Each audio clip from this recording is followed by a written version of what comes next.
Praise the lord. ದೇವರ ನಾಮಕ್ಕೆ ಸ್ತೋತ್ರವಾಗಲಿ. ನಾವು ಈ ಮುಂಜಾನೆ ವೇಳೆಯಲ್ಲಿ ದೇವರನ್ನು ಆರಾಧಿಸುವುದಕ್ಕೋಸ್ಕರವಾಗಿ ನಾವೆಲ್ಲರೂ ಈ ಸ್ಥಳಕ್ಕೆ ಕೂಡಿ ಬಂದಿದ್ದೇವೆ. ಅದಕ್ಕೋಸ್ಕರವಾಗಿ ನಾವು ದೇವರಿಗೆ ಕೃತಜ್ಞತೆಯನ್ನು ಸಲ್ಲಿಸುವ. ದೇವರು ನಮಗೆ ಈ ಒಂದು ಹೊಸ ದಿನವನ್ನು ಅನುಗ್ರಹಿಸಿದ್ದಾನೆ. ಅದಕ್ಕೋಸ್ಕರವಾಗಿಯೂ ನಾವು ದೇವರಿಗೆ ಕೃತಜ್ಞತೆಯನ್ನು ಸಲ್ಲಿಸುವ. ನಾವು ಒಂದು ವಾಕ್ಯವನ್ನು ಓದುವ. ಕೀರ್ತನೆ 105 1ರಿಂದ 6ನೇ ವಚನ. ಸ್ಯಾಮ್ಸ್ 105 1:6. ಯೆಹೋವನಿಗೆ ಕೃತಜ್ಞತಾಸ್ತುತಿ ಮಾಡಿರಿ, ಆತನ ನಾಮದ ಮಹತ್ತನ್ನು ವರ್ಣಿಸಿರಿ. ಜನಾಂಗಗಳಲ್ಲಿ ಆತನ ಕೃತ್ಯಗಳನ್ನು ಪ್ರಸಿದ್ಧಪಡಿಸಿರಿ, ಆತನನ್ನು ಕೀರ್ತಿಸಿರಿ, ಭಜಿಸಿರಿ. ಆತನ ಅದ್ಭುತ ಕೃತ್ಯಗಳನ್ನೆಲ್ಲ ಧ್ಯಾನಿಸಿರಿ. ಯೆಹೋವನ ದರ್ಶನವನ್ನು ಕೋರುವವರ ಹೃದಯವು ಹರ್ಷಿಸಲಿ. ಯೆಹೋವನನ್ನು, ಆತನ ಬಲವನ್ನು ಆಶ್ರಯಿಸಿರಿ. ನಿತ್ಯವೂ ಆತನ ದರ್ಶನವನ್ನು ಅಪೇಕ್ಷಿಸಿರಿ. ಆತನ ಸೇವಕನಾದ ಅಬ್ರಹಾಮನ ಸಂತತಿಯವರೇ, ಆತನು ಆರಿಸಿಕೊಂಡ ಯಾಕೋಬ್ ವಂಶದವರೇ, ಆತನು ಮಾಡಿದ ಅದ್ಭುತ ಕೃತ್ಯ, ಆತನ ಮಹತ್ ಕಾರ್ಯ, ಆತನ ಬಾಯಿಂದ ಹೊರಟ ನ್ಯಾಯ ನಿರ್ಣಯ ಇವುಗಳನ್ನು ನೆನಪು ಮಾಡಿಕೊಳ್ಳಿರಿ. ಆಮೇನ್. ನಾವು ಮೊದಲನೇದಾಗಿ ನಮ್ಮ ಕಣ್ಣುಗಳನ್ನು ಮುಚ್ಚಿಕೊಂಡು ನಾವು ದೇವರಲ್ಲಿ ಪ್ರಾರ್ಥಿಸುವ. ತಂದೆ ದೇವರೇ, ನಿನಗೆ ಸ್ತೋತ್ರವನ್ನು ಸಲ್ಲಿಸುತ್ತೇವೆ ಸ್ವಾಮಿ. ಹೌದು ಕರ್ತನೆ, ಈ ಸಮಯದಲ್ಲಿ ಕರ್ತನೆ ನಮ್ಮೆಲ್ಲರನ್ನು ನಿನ್ನ ಕರಗಳಿಗೆ ನಾವು ಒಪ್ಪಿಸಿಕೊಡುತ್ತೇವೆ ಸ್ವಾಮಿ. ತಂದೆ ದೇವರೇ, ಈ ಸಮಯದಲ್ಲಿ ಕರ್ತನೆ ನೀನೊಂದು ಹೊಸ ದಿನವನ್ನು ನಮಗೆ ಅನುಗ್ರಹಿಸಿದಂತ ನಿನ್ನ ಕೃಪೆಗೋಸ್ಕರವಾಗಿ ನಿನಗೆ ಸ್ತೋತ್ರ. ನೀನು ಮಾಡಿದಂಥ ಪ್ರತಿಯೊಂದು ಅದ್ಭುತ ಕಾರ್ಯಗಳಿಗೋಸ್ಕರವಾಗಿ ನಿನಗೆ ಸ್ತೋತ್ರ ಸಲ್ಲಿಸ್ತೇನೆ. ಬಂದಂತಹ ಮಕ್ಕಳನ್ನು ಕರ್ತನೆ, ಬರಲಿರುವ ಮಕ್ಕಳನ್ನು ಕರ್ತನೆ, ಎಲ್ಲರ ನಿನ್ನ ನಾಮದಲ್ಲಿ ನಾನು ಕೊಡುವಳಾಗಿದ್ದೇನೆ ಸ್ವಾಮಿ. ತಂದೆ ದೇವರೇ, ಈ ಸಮಯದಲ್ಲಿ ಕರ್ತನೆ, ಈ ಸ್ಥಳದಲ್ಲಿ ನಿನ್ನ ಪ್ರಸನ್ನತೆ ನಾವು ಕೇಳಿಕೊಳ್ಳುತ್ತೇವೆ ಸ್ವಾಮಿ. ನಿನ್ನ ದೇವದೂತರು ನಾವು ಕೇಳಿಕೊಳ್ಳುವರಾಗಿದ್ದೇವೆ ಸ್ವಾಮಿ. ಹೌದು ಕರ್ತನೆ, ನಾವು ಮಾಡುವಂತ ಎಲ್ಲ ಆರಾಧನೆಯಲ್ಲಿ ಕರ್ತನೆ ನೀನು ಮಾತ್ರ ಮಹಿಮೆ ಹೊಂದು ಸ್ವಾಮಿ. ಹೌದು ಕರ್ತನೆ ಸ್ವಾಮಿ, ನಾವು ತಗ್ಗಿಸಲ್ಪಟ್ಟು ಕರ್ತನೆ ನೀನು ಹೆಚ್ಚಿಸಲ್ಪಡಬೇಕು ಸ್ವಾಮಿ. ತಂದೆ ದೇವರೇ, ನಮ್ಮ ಎಲ್ಲ ಪ್ರಾಣಾತ್ಮ ಶರೀರಗಳನ್ನು ಕರ್ತನೆ ನಿನಗೆ ನಾವು ಒಪ್ಪಿಸಿಕೊಡುವರಾಗಿದ್ದೇವೆ ಸ್ವಾಮಿ. ಎಲ್ಲರ ಹೃದಯಗಳ ನಿನ್ನ ಕರಗಳಿಗೆ ಒಪ್ಪಿಸಿಕೊಡುತ್ತೇನೆ ಸ್ವಾಮಿ. ನಿನ್ನ ರಕ್ತದಿಂದ ಪುನರಾವರ್ತಿ ಕರ್ತನೆ ನೀನು ಶುದ್ಧೀಕರಿಸಬೇಕೆಂಬುದಾಗಿ ನಾನು ಕೇಳಿಕೊಳ್ಳುತ್ತೇನೆ. ಈ ಪ್ರಾರ್ಥನೆಯನ್ನು ಯೇಸುವಿನ ಅತಿ ಮುದ್ದ ದಿವ್ಯನಾಮದಲ್ಲಿ ಬೇಡಿ ಹೊಂದಿದ್ದೇನೆ ತಂದೆ, ಆಮೇನ್. ನಾವು ಈ ಸ್ಥಳದಲ್ಲಿ ಎಲ್ಲರೂ ತಮ್ಮ ತಮ್ಮ ಸ್ಥಳದಲ್ಲಿ ನಾವು ಎದ್ದು ನಿಂತುಕೊಂಡು ದೇವರು ಮಾಡಿದಂಥ ಅದ್ಭುತ ಕಾರ್ಯಗಳನ್ನು, ಆತನ ಮಹಿಮಾ ಅತಿಶಯಗಳನ್ನು ನಾವು ಹೃದಯಪೂರ್ವಕವಾಗಿ ನಾವು ಕೊಂಡಾಡುವ. ಆತನ ನಾಮವನ್ನು ನಾವು ಮಹಿಮೆ ಪಡಿಸುವ. ನಿಜವಾಗಿಯೂ ನಮ್ಮ ದೇವರು ಒಳ್ಳೆಯವನಾಗಿದ್ದಾನೆ. ಆತನು ನಮ್ಮ ಜೀವಿತದಲ್ಲಿ ಕಾರ್ಯವನ್ನು ಮಾಡುವನಾಗಿದ್ದಾನೆ. ನಾವು ಆತನನ್ನು ಸ್ತುತಿಸುವ, ಕೊಂಡಾಡುವ. ಈ ಸಮಯದಲ್ಲಿ ನಮ್ಮ ಬಾಯಿಗಳನ್ನು ಅಗಲವಾಗಿ ತೆರೆದು ನಾವು ಮನಪೂರ್ವಕವಾಗಿ ಆತನಿಗೆ ನಾವು ಆರಾಧನೆ, ಸ್ತುತಿ, ಸ್ತೋತ್ರಗಳನ್ನು ಸಲ್ಲಿಸುವ. ಈ ಸ್ಥಳದಲ್ಲಿ ನಾವು ಆತನನ್ನು ಮಹಿಮೆ ಪಡಿಸುವ. Hallelujah, Jesus. Thank you, Lord. Thank you, Lord.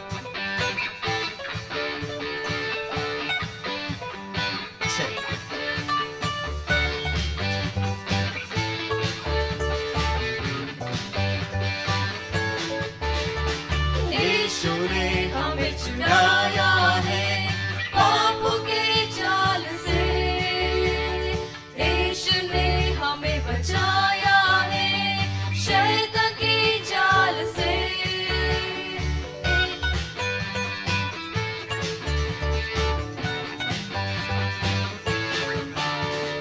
यीशु ने हमें छुड़ाया है पापों के जाल से, यीशु ने हमें बचाया है शैतान के जाल से।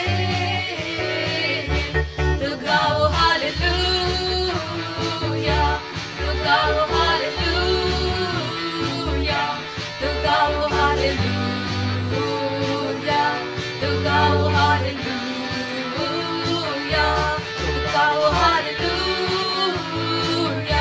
तो गाओ हालेलुया, तो गाओ हालेलुया, तो गाओ हालेलुया।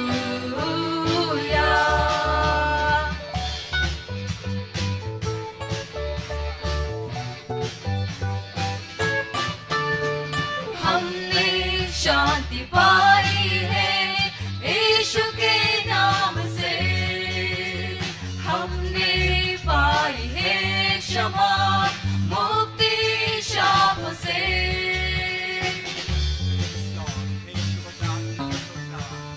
हमने शांति पाई है यीशु के नाम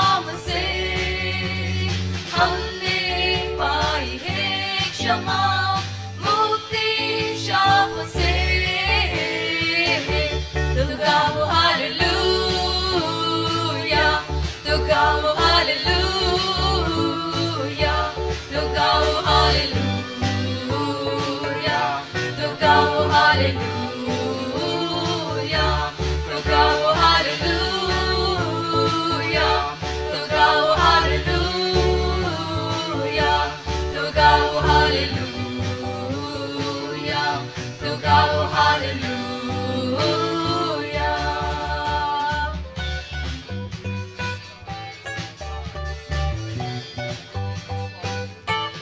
अब हम ना डरेंगे यीशु जो साथ है शैतान से हम लड़ेंगे यीशु के नाम से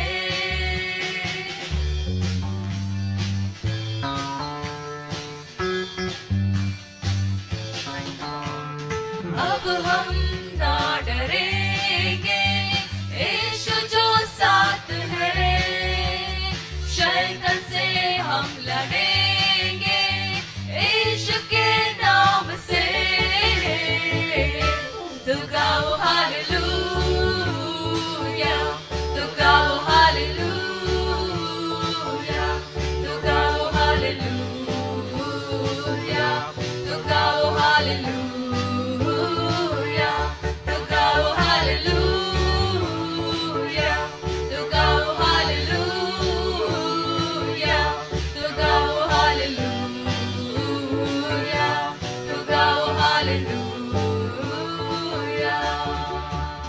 शालोम शांति और सलाम लाए आपके नाम शालोम शांति और सलाम यीशु का पैगाम शालोम शांति और सलाम लाए आपके नाम शालोम शांति और सलाम यीशु का पैगाम तो गाओ हालेलुया तो गाओ हालेलुया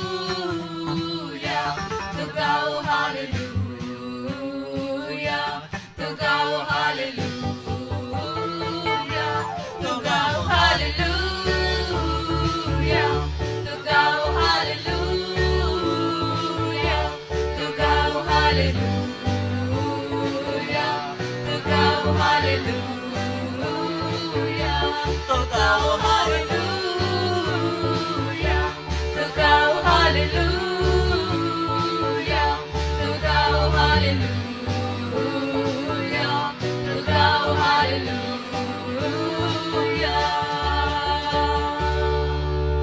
ಹೌದು ಯೇಸುವೇ, ನಮ್ಮನ್ನು ವಿಮೋಚಿಸಿದ ದೇವರು ಸ್ವಾಮಿ. ನಾವು ಆತನಿಗೆ ಚಪ್ಪಾಳೆ ತಟ್ಟಿ ನಾವು ಆತನನ್ನು ಸ್ತುತಿಸುವ. Thank you Lord Jesus, thank you Lord. Hallelujah Jesus, thank you.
ಅನೇಕ ರೀತಿಯಾಗಿರುವಂತಹ ದೇವರು ಸ್ವಾಮಿ. ಎಂದಿಗೂ ಆತನೆಂದಿಗೂ ನನ್ನ ಕುರುಬ. ನಿನ್ನೆಯೂ ಈ ಹೊತ್ತು ನಾಳೆಯೂ ಎಂದಿಗೂ ಆತನೆಂದಿಗೂ ನನ್ನ ಕುರುಬ. ನನ್ನ ಸಂಕಟವು ನೀಗಿತು, ಕಣ್ಣೀರೆಲ್ಲ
ಬದಲಾಗದಂತಹ ದೇವರು ಆತನಾಗಿದ್ದಾನೆ.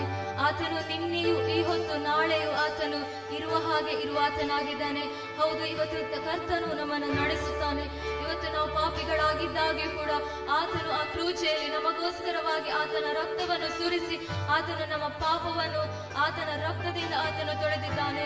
ಹೌದು ಪ್ರಿಯರೇ, ಇವತ್ತು ನಾವು ನಿಜವಾಗಿಯೂ ಈ ಒಂದು ನಮ್ಮ ಯೇಸು ಕ್ರಿಸ್ತನನ್ನು ನಾವು ನಮ್ಮ ದೇವರಾಗಿ ನಾವು ಕಂಡುಕೊಳ್ಳುವುದಕ್ಕೆ ನಾವು ನಿಜವಾಗಿಯೂ ಕರ್ತನ ಕೃಪೆಗೆ ನಾವು ಪಾತ್ರರಾಗಿದ್ದೇವೆ. ನಾವು ಆತನ ಆ ಪ್ರೀತಿಯನ್ನು ನಾವು ಗ್ರಹಿಸಿಕೊಳ್ಳುವ.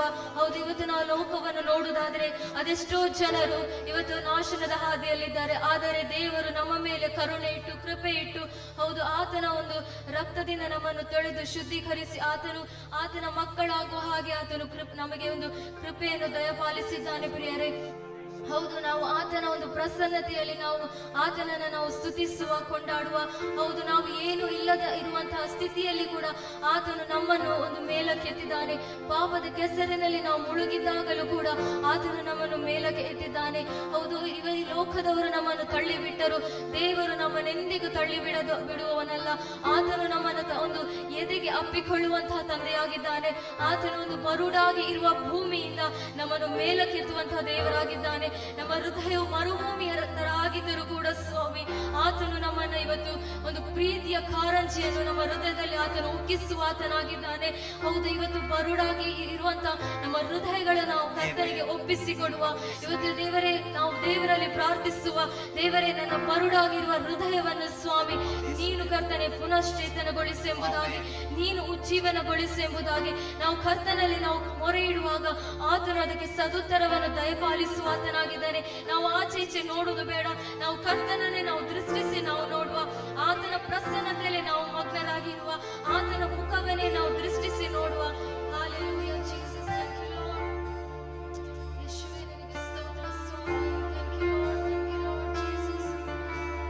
Thank you, Lord Jesus.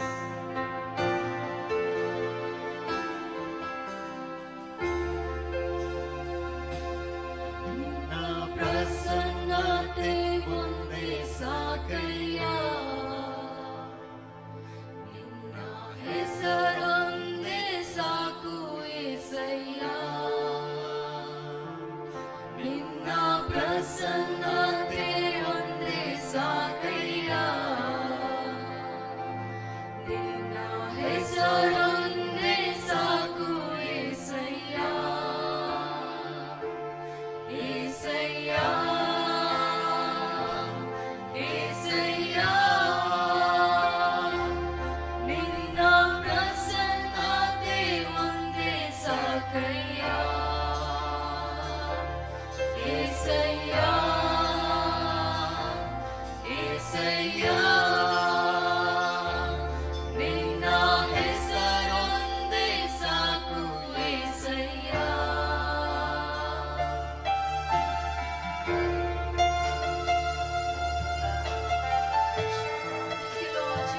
ನಿನ್ನ ಅಕ್ಷಯವಾಗಿರುವ ಕೃಪೆಯಲ್ಲಿ ನಾವು ಆತುಕೊಳ್ಳುತ್ತೇವೆ ಸ್ವಾಮಿ. ನಿನ್ನ ಪ್ರಸನ್ನತೆ ನಮ್ಮ ಜೀವಿತದ ಎಲ್ಲ ಸಮಯಗಳಲ್ಲಿ ಇರಲಿ ನಾವು ಪ್ರಾರ್ಥಿಸುತ್ತೇವೆ ಸ್ವಾಮಿ. ಬರುಡಾಗಿ ಇರುವ ಭೂಮಿಯಿಂದ ಜೀವದ ಹೊರತೆಯ ಉಕ್ಕಿಸುವ.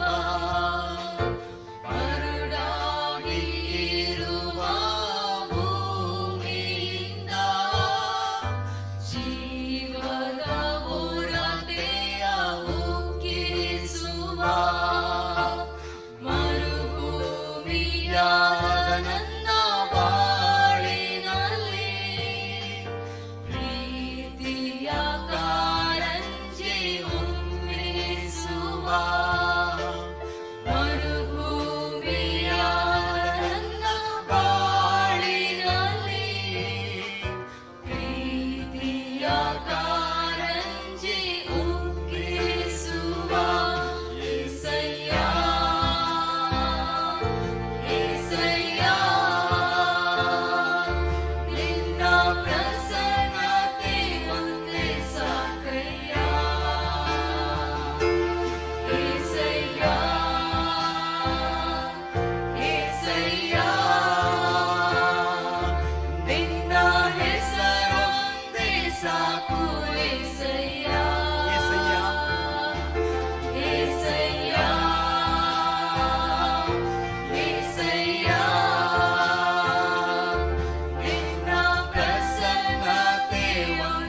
ಸಾಕಯ್ಯ ಏಸಯ್ಯ ಏಸಯ್ಯ ನಿನ್ನ ಹೆಸರೊಂದೇ ಸಾಕು ಏಸಯ್ಯ ಹೌದೇಸು, ಜೀವಕ್ಕಿಂತ ಶ್ರೇಷ್ಠವಾಗಿರುವಂತಹ ಪ್ರೀತಿ ನಮ್ಮ ಜೀವಿತದ ಮೇಲೆ ನೀವು ಪ್ರಕಟಿಸಿ ಆ ಪ್ರೀತಿಯಿಂದ ನಮ್ಮನ್ನು ಆವರಿಸಿಕೊಂಡಿದೆ ಸ್ವಾಮಿ. ಜೀವಕ್ಕಿಂತ ಶ್ರೇಷ್ಠವಾದ ನಿನ್ನ ಪ್ರೇಮವ ಜೀವಮಾನವೆಲ್ಲ ಹೀಗೆ ಹಾಡುವೆನು. ಜೀವಕ್ಕಿಂತ ಶ್ರೇಷ್ಠವಾದ ನಿನ್ನ ಪ್ರೇಮವ ಜೀವಮಾನವೆಲ್ಲ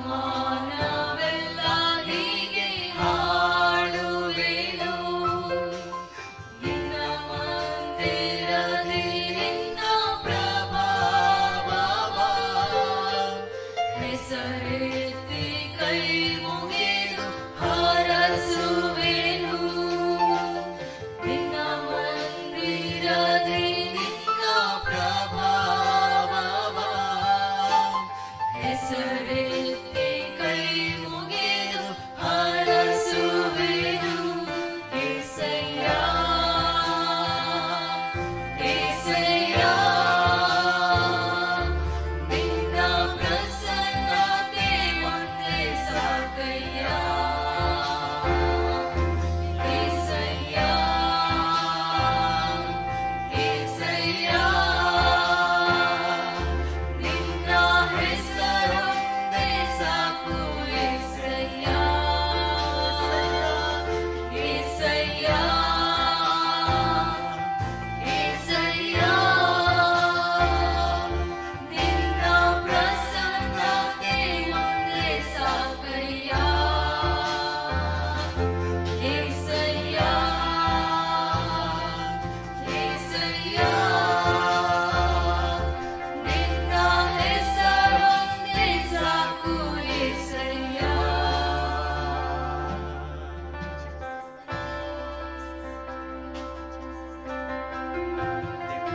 ಬರಡಾಗಿರುವಂತ ನಮ್ಮ ಜೀವಿತವನ್ನು ಪುನಶ್ಚೇತನಗೊಳಿಸುವಂತ ದೇವರು, ಜೀವಮುಖಿಯಾಗಿರುವಾತನೇ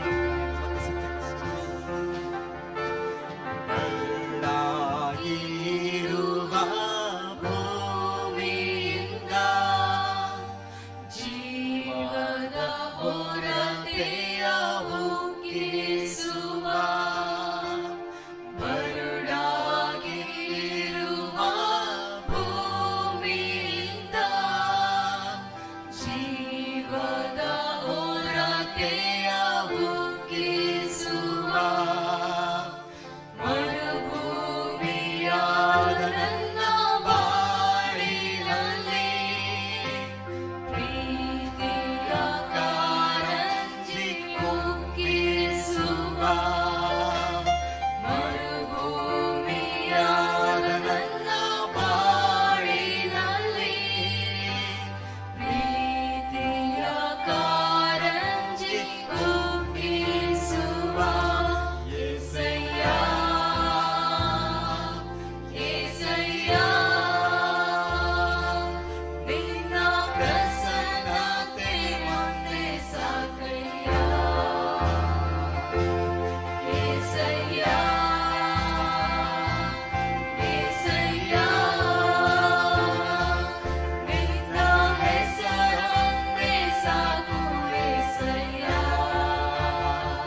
ಕರ್ತನೆ. ಹೌದು ಸ್ವಾಮಿ, ನಿನ್ನ ಪ್ರಸನ್ನತೆಯಲ್ಲೇ ಕರ್ತನಮ್ಮ ನಡೆಸು ಸ್ವಾಮಿ. ತಂದೆ ಆ ದೇವರೇ, ಹೌದು ಸ್ವಾಮಿ, ಈ ಸಮಯವನ್ನು ಕರ್ತನೆ ನಿನ್ನ ಕರಗಳಿಗೆ ಒಪ್ಪಿಸಿಕೊಡುತ್ತೇವೆ ಸ್ವಾಮಿ. ಹೌದು ಕರ್ತನೆ, ನೀನು ನಮ್ಮ ಜೊತೆಗೋಸ್ಕರವಾಗಿ ನಿನ್ನ ಕೃತಜ್ಞತೆಯನ್ನು ಸಲ್ಲಿಸ್ತೇವೆ. ನಿನ್ನ ಪ್ರಸನ್ನತೆಯಲ್ಲಿ ಕರ್ತನಮ್ಮ ನಡೆಸುವುದಕ್ಕೋಸ್ಕರವಾಗಿ ನಿನಗೆ ಸ್ತೋತ್ರ ಸ್ವಾಮಿ. ತಂದೆ ಆ ದೇವರೇ, ಹೌದು ಸ್ವಾಮಿ, ನಿನ್ನ ಅಗಮ್ಯವಾದ ಪ್ರೀತಿಗೋಸ್ಕರವಾಗಿಯೂ ಕೂಡ ಕರ್ತನೆ ನಿನಗೆ ನಾವು ಸ್ತೋತ್ರವನ್ನು ಸಲ್ಲಿಸ್ತೇವೆ, ಕೃತಜ್ಞತೆಯನ್ನು ಸಲ್ಲಿಸ್ತೇವೆ ಸ್ವಾಮಿ. ತಂದೆ ಆ ದೇವರೇ, ಹೌದು ಸ್ವಾಮಿ ಕರ್ತನೆ, ನಿನ್ನ ಒಂದು ಕೃಪೆಗೆ ನಮ್ಮನ್ನು ಪಾತ್ರರನ್ನಾಗಿ ಮಾಡಿದಕ್ಕೋಸ್ಕರವಾಗಿ ನಿನಗೆ ಸ್ತೋತ್ರ ಸ್ವಾಮಿ. ದೇವರೇ, ಹೌದು ಸ್ವಾಮಿ, ಬರುಡಾಗಿ ಇರುವ ಒಂದು ಜೀವಿತವನ್ನು ಕೂಡ ಕರ್ತನೆ ನೀನು ಮಾರ್ಪಡಿಸುವುದಕ್ಕೋಸ್ಕರವಾಗಿ ನಿನಗೆ ಸ್ತೋತ್ರ ಕರ್ತನೆ. ದೇವ, ಹೌದು ಸ್ವಾಮಿ, ಸಮಯವನ್ನು ಮುಂದಿನ ಸಮಯವನ್ನು ನಿನ್ನ ಕರಗಳಿಗೆ ನಾವು ಒಪ್ಪಿಸಿಕೊಡುವರಾಗಿದ್ದೇವೆ ಸ್ವಾಮಿ. ಹೌದು ಕರ್ತನೆ, ನಿನ್ನ ವಾಕ್ಯವನ್ನು ಕೇಳುವ ಸಮಯದಲ್ಲಿ ಕೂಡ ಕರ್ತನೆ ನಮ್ಮ ಕಿವಿಗಳನ್ನು ನೀನು ತೆರೆ ಮಾಡು, ಮನೋನೇತ್ರಗಳನ್ನು ತೆರೆ ಮಾಡು ಸ್ವಾಮಿ. ಮುಂದಿನ ಸಮಯದಲ್ಲಿ ನಿನ್ನ ಪ್ರಸನ್ನತೆಯನ್ನು ನಾವು ಬೇಡಿಕೊಳ್ಳುತ್ತಾ ಸ್ವಾಮಿ, ಈ ಪ್ರಾರ್ಥನೆಯನ್ನು ಯೇಸುವಿನ ಅತಿ ಮುದ್ದ ದಿವ್ಯನಾಮದಲ್ಲಿ ಬೇಡಿ ಹೊಂದಿದ್ದೇನೆ ತಂದೆ, amen. Praise the Lord. Praise the lord. God is good. ದೇವರು ಒಳ್ಳೆಯವನಾಗಿದ್ದಾನೆ. Present days we are worshiping the Lord from ಈ home. ದಿವಸಗಳಲ್ಲಿ ನಾವು ಮನೆಗಳಿಂದ ದೇವರನ್ನು ಆರಾಧಿಸ್ತಾ ಇದ್ದೇವೆ. We are coming back to the previous days ಹಿಂದೆ ಇದ್ದಂತೆ ನಾವು ಮತ್ತೆ ಅದೇ ದಿವಸಗಳಿಗೆ ಬರುತ್ತಾ ಇದ್ದೇವೆ. because of the pandemic is increasing ಯಾಕೆಂದರೆ ನಮ್ಮ ಮಧ್ಯದಲ್ಲಿ ಸಾಂಕ್ರಾಮಿಕ ರೋಗವು ಹೆಚ್ಚಾಗ್ತಾ ಇದೆ. and we have the guidelines from the government ಸರ್ಕಾರದಿಂದ ನಮಗೆ ಸೂಚನೆಗಳು ಬಂದಿವೆ and we should not neglect those guidelines ಮತ್ತು ಆ ಒಂದು ಸೂಚನೆಗಳನ್ನು ನಾವು ನಿರ್ಲಕ್ಷ್ಯ ಮಾಡಬಾರದು. and we have to stop going outside without any purpose.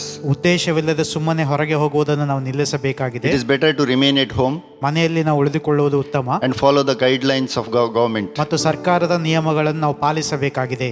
We request you please wear masks when you go out. ನೀವು ಹೊರಗೆ ಹೋಗುವಾಗ ದಯವಿಟ್ಟು ಮಾಸ್ಕ್ಗಳನ್ನು ಹಾಕಿಕೊಳ್ಳಬೇಕಾಗಿ ನಿಮ್ಮಲ್ಲಿ ವಿನಂತಿಸ್ತೇವೆ. Use the sanitizers ಮತ್ತು ಸ್ಯಾನಿಟೈಸರ್ಗಳನ್ನು ಬಳಸಿರಿ. and if you are not well, ಒಂದು ವೇಳೆ ನಿಮಗೆ ಅನಾರೋಗ್ಯವಿದ್ದಲ್ಲಿ please consult the concerned people. ಮತ್ತು ಅದಕ್ಕೆ ಸಂಬಂಧಪಟ್ಟ ವೈದ್ಯರನ್ನು ನೀವು ಸಂಪರ್ಕಿಸಿರಿ. While you remain at home, ಮನೆಯಲ್ಲಿರುವಂಥ ಸಂದರ್ಭದಲ್ಲಿ we request you to please pray. ಪ್ರಾರ್ಥನೆಯಲ್ಲಿ ನಿರತರಾಗಿರಿ ಎಂಬುದಾಗಿ ನಿಮ್ಮಲ್ಲಿ ವಿನಂತಿಸಿಕೊಳ್ಳುತ್ತೇವೆ. Read the word of God. ದೇವರ ವಾಕ್ಯವನ್ನು ಓದುವಂತವರಾಗಿ. And it is our desire that you may be led by the Holy Spirit. ಪರಿಶುದ್ಧಾತ್ಮನಿಂದ ನೀವು ಪ್ರೇರೇಪಿಸಲ್ಪಡಬೇಕು, ಮುನ್ನಡೆಸಲ್ಪಡಬೇಕು ಎನ್ನುವಂಥದ್ದು ನಮ್ಮ ಆಸೆಯಾಗಿದೆ. Filled with the Holy Spirit. ಪರಿಶುದ್ಧಾತ್ಮನಿಂದ ತುಂಬಿಸಲ್ಪಡಬೇಕು and pray in the power of the Holy Spirit. ಮತ್ತು ಪರಿಶುದ್ಧಾತ್ಮನ ಬಲದಲ್ಲಿ ಪ್ರಾರ್ಥಿಸುವವರಾಗಿರಬೇಕು. This is our desire. ಇದು ನಮ್ಮ ಆಸೆಯಾಗಿದೆ. and grow in the grace of our Lord Jesus Christ. ಮತ್ತು ನಮ್ಮ ಕರ್ತನಾದ ಯೇಸು ಕ್ರಿಸ್ತನ ಕೃಪೆಯಲ್ಲಿ ನೀವು ಬೆಳೆಯುವವರಾಗಿರಬೇಕು. As I was praying similar things at home these days, ಈ ದಿವಸಗಳಲ್ಲಿ ಎಲ್ಲಾ ವಿಷಯಗಳಿಗೋಸ್ಕರ ಮನೆಯಲ್ಲಿ ನಾನು ಪ್ರಾರ್ಥಿಸುವಂತ ಸಂದರ್ಭದಲ್ಲಿ I was reminded one verse which is relevant for these days. ಈ ದಿವಸಗಳಿಗೆ ಸಂಬಂಧಪಟ್ಟ ಹಾಗೆ ಒಂದು ವಾಕ್ಯವು ನನಗೆ ನೆನಪಾಯಿತು. Second it writes in 2 Chronicles chapter 7:11-14. ಎರಡನೇ ಪೂರ್ವಕಾಲ ವೃತ್ತಾಂತ 7ನೇ ಅಧ್ಯಾಯದ 11ರಿಂದ 14ನೇ ವಾಕ್ಯದವರೆಗಿನ ವಾಕ್ಯಗಳು. In 2 Chronicles chapter 7 verse 11-14. ಎರಡನೇ ಪೂರ್ವಕಾಲ ವೃತ್ತಾಂತ 7ನೇ ಅಧ್ಯಾಯದ 11ರಿಂದ 14ನೇ ವಾಕ್ಯದವರೆಗೆ. It says, when Solomon had finished the temple of the Lord and the royal palace and had succeeded in carrying out all he had in mind to do in the temple of the Lord and in his own palace, the Lord appeared to him at night and said, I have heard your prayer and have chosen this place for myself as a temple for sacrifices. When I shut up the heavens so that there is no rain, or command locusts to devour the land, or send a plague among my people, if my people who are called by my name will humble themselves and pray and seek my face and turn from their wicked ways, then will I hear from heaven and will forgive their sin and will heal their land. ಸೊಲೊಮೋನನು ಯೆಹೋವನ ಆಲಯವನ್ನು, ತನ್ನ ಅರಮನೆಯನ್ನು ಕಟ್ಟಿಸಿ ಆ ಕಟ್ಟಡಗಳ ವಿಷಯವಾಗಿ ತನ್ನ ಮನಸ್ಸಿನಲ್ಲಿದ್ದದನ್ನೆಲ್ಲ ಕೊನೆಗಾಣಿಸಿದ ನಂತರ ಯೆಹೋವನು ಅವನಿಗೆ ರಾತ್ರಿಯಲ್ಲಿ ಪ್ರತ್ಯಕ್ಷನಾಗಿ, ನೀನು ನನಗೆ ಮಾಡಿದ ಪ್ರಾರ್ಥನೆಯನ್ನು ಲಾಲಿಸಿ ಈ ಮನೆಯನ್ನು ನನ್ನ ಯಜ್ಞಾಲಯಕ್ಕಾಗಿ ಆರಿಸಿಕೊಂಡಿದ್ದೇನೆ.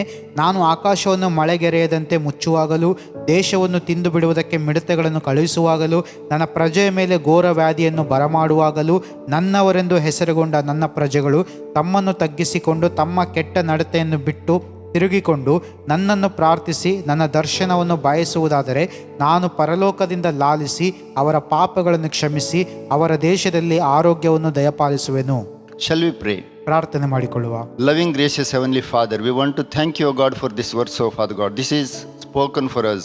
ಕೃಪೆಯುಳ್ಳ ಪರಲೋಕದ ತಂದೆ, ನಿನಗೆ ವಂದನೆಗಳನ್ನು ಸಲ್ಲಿಸ್ತೇವೆ. ಈ ವಾಕ್ಯಗಳಿಗೋಸ್ಕರ ಇವು ನಮ್ಮ ಸಂಗಡ ಮಾತಾಡುವಂತ ವಾಕ್ಯಗಳಾಗಿವೆ. Today, as we hear these words and meditate these words, Father, we pray that we may obey this word and put it is in our practice. ದೇವರೇ, ಈ ವಾಕ್ಯಗಳನ್ನು ಈ ದಿನ ನಾವು ಓದುವಾಗಲೂ, ಧ್ಯಾನಿಸುವಾಗಲೂ, ಕೇಳುವಾಗಲೂ ನಮ್ಮ ಪ್ರಾರ್ಥನೆ ಇದಾಗಿದೆ. ದೇವರೇ, ಇದನ್ನು ಅಭ್ಯಾಸಿಸುವಂತೆ, ಅಳವಡಿಸಿಕೊಳ್ಳುವಂತೆ ನಮಗೆ ಸಹಾಯ ಮಾಡು. As we obey this word, Father, we pray that, Lord God, bring healing in our nation. ಈ ಒಂದು ವಾಕ್ಯಗಳಿಗೆ ನಾವು ವಿಧೇಯರಾಗುವಾಗ ದೇವರೇ, ನಮ್ಮ ದೇಶದಲ್ಲಿ ಸ್ವಸ್ಥತೆಯನ್ನು ತೆಗೆದುಕೊಂಡು ಬಾ ದೇವರೇ. In Jesus' name. ಯೇಸುವಿನ ನಾಮದಲ್ಲಿ ತಂದಿ. Amen. Amen.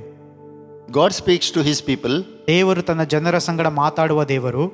when in the context we see Solomon is building a temple for God, ಇದರ ಹಿನ್ನೆಲೆಯನ್ನು ನಾವು ನೋಡುವಾಗ ಸೊಲೊಮೋನನ ಒಂದು ಆಲಯವನ್ನು ಕಟ್ಟುತ್ತಾ ಇದ್ದಾನೆ. and while the construction is over, during the time of dedication, ಆ ಕಟ್ಟಡದ ಕೆಲಸವು ಮುಗಿದ ನಂತರ ಅದನ್ನು ಪ್ರತಿಷ್ಠೆಪಡಿಸುವ ಸಮಯದಲ್ಲಿ he is praying to God. ಅವನು ದೇವರಿಗೆ ಪ್ರಾರ್ಥಿಸ್ತಾ ಇದ್ದಾನೆ. Always a people pray what is in their heart, ಅವರ ಹೃದಯಗಳಲ್ಲಿ ಏನಿದೆಯೋ ಅದಕ್ಕೆ ತಕ್ಕಂತೆ ಜನರು ಪ್ರಾರ್ಥಿಸುತ್ತಾರೆ. because God looks at the heart, not at the outside. ಯಾಕಂದರೆ ದೇವರು ಹೃದಯವನ್ನು ನೋಡುತ್ತಾನೆ, ಹೊರಗಿನ ತೋರಿಕೆಯನ್ನಲ್ಲ. Solomon would have prayed in so many other things, ಸೊಲೊಮೋನನು ಅನೇಕ ಸಲ ಅನೇಕ ಸಂಗತಿಗಳಿಗಾಗಿ ಪ್ರಾರ್ಥಿಸಿರಬಹುದು, but he is focusing his people and their need, and he is praying to God, ಆದರೆ ಈ ಸಮಯದಲ್ಲಿ ಅವನು ತನ್ನ ಜನರ ಮತ್ತು ಜನರ ಅಗತ್ಯತೆಗಳ ಕುರಿತಾಗಿ ಪ್ರಾರ್ಥಿಸ್ತಾ ಇದ್ದಾನೆ. because he is building the temple for God, ಯಾಕಂದರೆ ದೇವರಿಗೋಸ್ಕರ ಒಂದು ಆಲಯವನ್ನು ಕಟ್ಟಿದ್ದಾನೆ. and from there God has to work among the people. ಅಲ್ಲಿಂದ ದೇವರು ಅದರ ಮೂಲಕ ಜನರ ಮಧ್ಯದಲ್ಲಿ ಕಾರ್ಯ ಮಾಡಬೇಕಾಗಿದೆ. So God is answering his prayer. ಈಗ ದೇವರು ಅವನ ಪ್ರಾರ್ಥನೆಗೆ ಉತ್ತರ ಕೊಡುತ್ತಿದ್ದಾನೆ. So let us look what he has prayed for. ಅವನೇನು ಪ್ರಾರ್ಥಿಸಿದನೆಂಬುದಾಗಿ ನಾವು ನೋಡಿಕೊಳ್ಳೋಣ. In chapter 6 verse 28, 6ನೇ ಅಧ್ಯಾಯದ 28ನೇ ವಾಕ್ಯದಲ್ಲಿ ನಾವು ನೋಡ್ತೇವೆ. it says, when famine or plague comes to the land, or blight or mildew, locusts or grasshoppers, or when enemies besiege them in any of their cities, whatever disaster or disease may come, and when a prayer or plea is made by any of your people of Israel, each one aware of his afflictions and pains and spreading of their hands towards the temple, when you hear from heaven your dwelling place, forgive and deal with each man according to all he does, since you know his heart.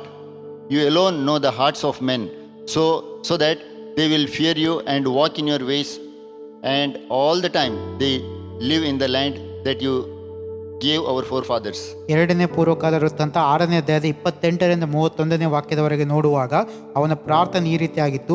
ದೇಶಕ್ಕೆ ಕ್ಷಾಮ, ಘೋರ ವ್ಯಾಧಿ, ಬೆಳೆಗೆ ಬಿಸಿಗಾಳಿ, ಬೂದಿ, ಮಿಡತೆ, ಜಿಟ್ಟೆ ಹುಳ, ಪಟ್ಟಣಗಳಿಗೆ ಶತ್ರುಗಳ ಮುತ್ತಿಗೆ, ಅಂತೂ ಯಾವ ಉಪದ್ರವದಿಂದಾಗಲಿ ವ್ಯಾಧಿಯಿಂದಾಗಲಿ ಬಾಧೆ ಉಂಟಾಗುವಲ್ಲಿ ಎಲ್ಲ ಇಸ್ರಾಯೇಲ್ಯರಾಗಲಿ ಅವರಲ್ಲಿ ಒಬ್ಬನಾಗಲಿ ತಾವು ಅನುಭವಿಸುತ್ತಿರುವ ಉಪದ್ರವ ದುಃಖಗಳ ನಿಮಿತ್ತವಾಗಿ ಈ ಆಲಯದ ಕಡೆಗೆ ನಿನಗೆ ಪ್ರಾರ್ಥನೆಯನ್ನು ವಿಜ್ಞಾಪನೆಯನ್ನು ಮಾಡುವುದಾದರೆ, ಮನುಷ್ಯರ ಹೃದಯಗಳನ್ನು ಬಲ್ಲಂತ ನೀನು ನಿನ್ನ ನಿವಾಸವಾಗಿರುವ ಪರಲೋಕದಿಂದ ಲಾಲಿಸಿ ಅವರಿಗೆ ಪಾಪ ಪರಿಹಾರವನ್ನು ಅನುಗ್ರಹಿಸು.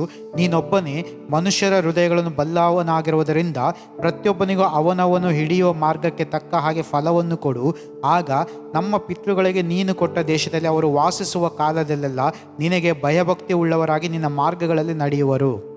See, God is a God who answers our prayer. ನಮ್ಮ ದೇವರು ಪ್ರಾರ್ಥನೆಗಳಿಗೆ ಉತ್ತರ ಕೊಡುವ ದೇವರು. When Solomon prayed, ಸೊಲೊಮೋನನು ಇದನ್ನು ಪ್ರಾರ್ಥಿಸುವಾಗ the Bible says, ಬೈಬಲ್ ಹೇಳುತ್ತದೆ in verse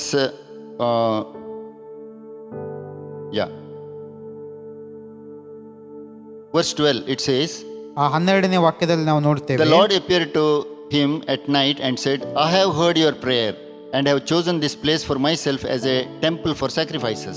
7ನೇ ಅಧ್ಯಾಯದ 12ನೇ ವಾಕ್ಯದಲ್ಲಿ ಯೆಹೋವನು ಅವನಿಗೆ ರಾತ್ರಿಯಲ್ಲಿ ಪ್ರತ್ಯಕ್ಷನಾಗಿ, ನೀನು ನನಗೆ ಮಾಡಿದ ಪ್ರಾರ್ಥನೆಯನ್ನು ಲಾಲಿಸಿ ಈ ಮನೆಯನ್ನು ನನ್ನ ಯಜ್ಞಾಲಯವನ್ನಾಗಿ ಆರಿಸಿಕೊಂಡಿದ್ದೇನೆ. See, our God is a living God. ನಮ್ಮ ದೇವರು ಜೀವ ಸ್ವರೂಪನಾದ He ದೇವರು. answers our prayer. ಆತ ನಮ್ಮ ಪ್ರಾರ್ಥನೆಗೆ ಉತ್ತರ ಕೊಡುವ ದೇವರು. And here we see God is answering Solomon's prayer immediately. ಇಲ್ಲಿ ನಾವು ನೋಡ್ತೇವೆ ದೇವರು ಸೊಲೊಮೋನನ ಪ್ರಾರ್ಥನೆಗೆ ತಕ್ಷಣ ಉತ್ತರ ಕೊಡ್ತಾ ಇದ್ದಾನೆ. In verse 14 it says, 14ನೇ ವಾಕ್ಯದಲ್ಲಿ ಆತನು ಹೇಳ್ತಾನೆ, God is representing his people and he says, if my people who are called by my name. ಈಗ ದೇವರು ತನ್ನನ್ನು ತಾನು ಜನರ ಜೊತೆ ಸೇರಿಸಿಕೊಂಡು ಹೇಳ್ತಾ ಇದ್ದಾನೆ, ನನ್ನವರೆಂದು ಹೆಸರುಗೊಂಡ ನನ್ನ ಜನರು.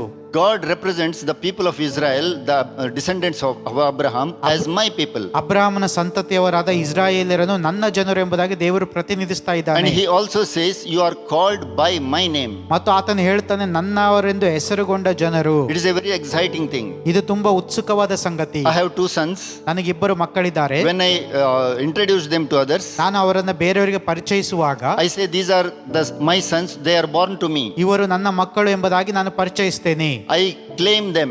ನಾನು ಅವರನ್ನ ನನ್ನ ಸ್ವಂತದವರೆಂಬುದಾಗಿ ಹೇಳುತ್ತೇನೆ. In the same way, God says, ಅದಕ್ಕೆ ಅದೇ ರೀತಿಯಲ್ಲಿ ದೇವರು ಹೇಳ್ತಾನೆ, you are my people. ನೀವು ನನ್ನ ಜನರು, I have chosen them. ನಾನು ನಿಮ್ಮನ್ನು ಆರಿಸಿಕೊಂಡಿದ್ದೇನೆ. And he also said, it says, I have created you and I have formed you. ಮತ್ತು ನಾನು ನಿಮ್ಮನ್ನು ಉಂಟು ಮಾಡಿದ್ದೇನೆ, ನಿಮ್ಮನ್ನು ರೂಪಿಸಿದ್ದೇನೆ ಎಂಬುದಾಗಿ I ಹೇಳ್ತಾನೆ. have summoned you by name. ನಾನು ನಿಮ್ಮನ್ನು ಹೆಸರು ಹಿಡಿದು ಕರೆದಿದ್ದೇನೆ. When we come to the New Testament, ನೀವು ಹೊಸ ಒಡಂಬಡಿಕೆಗೆ ಬರುವಾಗ Jesus says, I have chosen you ಯೇಸು ಕ್ರಿಸ್ತನು ಹೇಳಿದ, ನಾನು ನಿಮ್ಮನ್ನು ಆರಿಸಿಕೊಂಡಿದ್ದೇನೆ, and you are my children. ನೀವು ನನ್ನ ಮಕ್ಕಳು.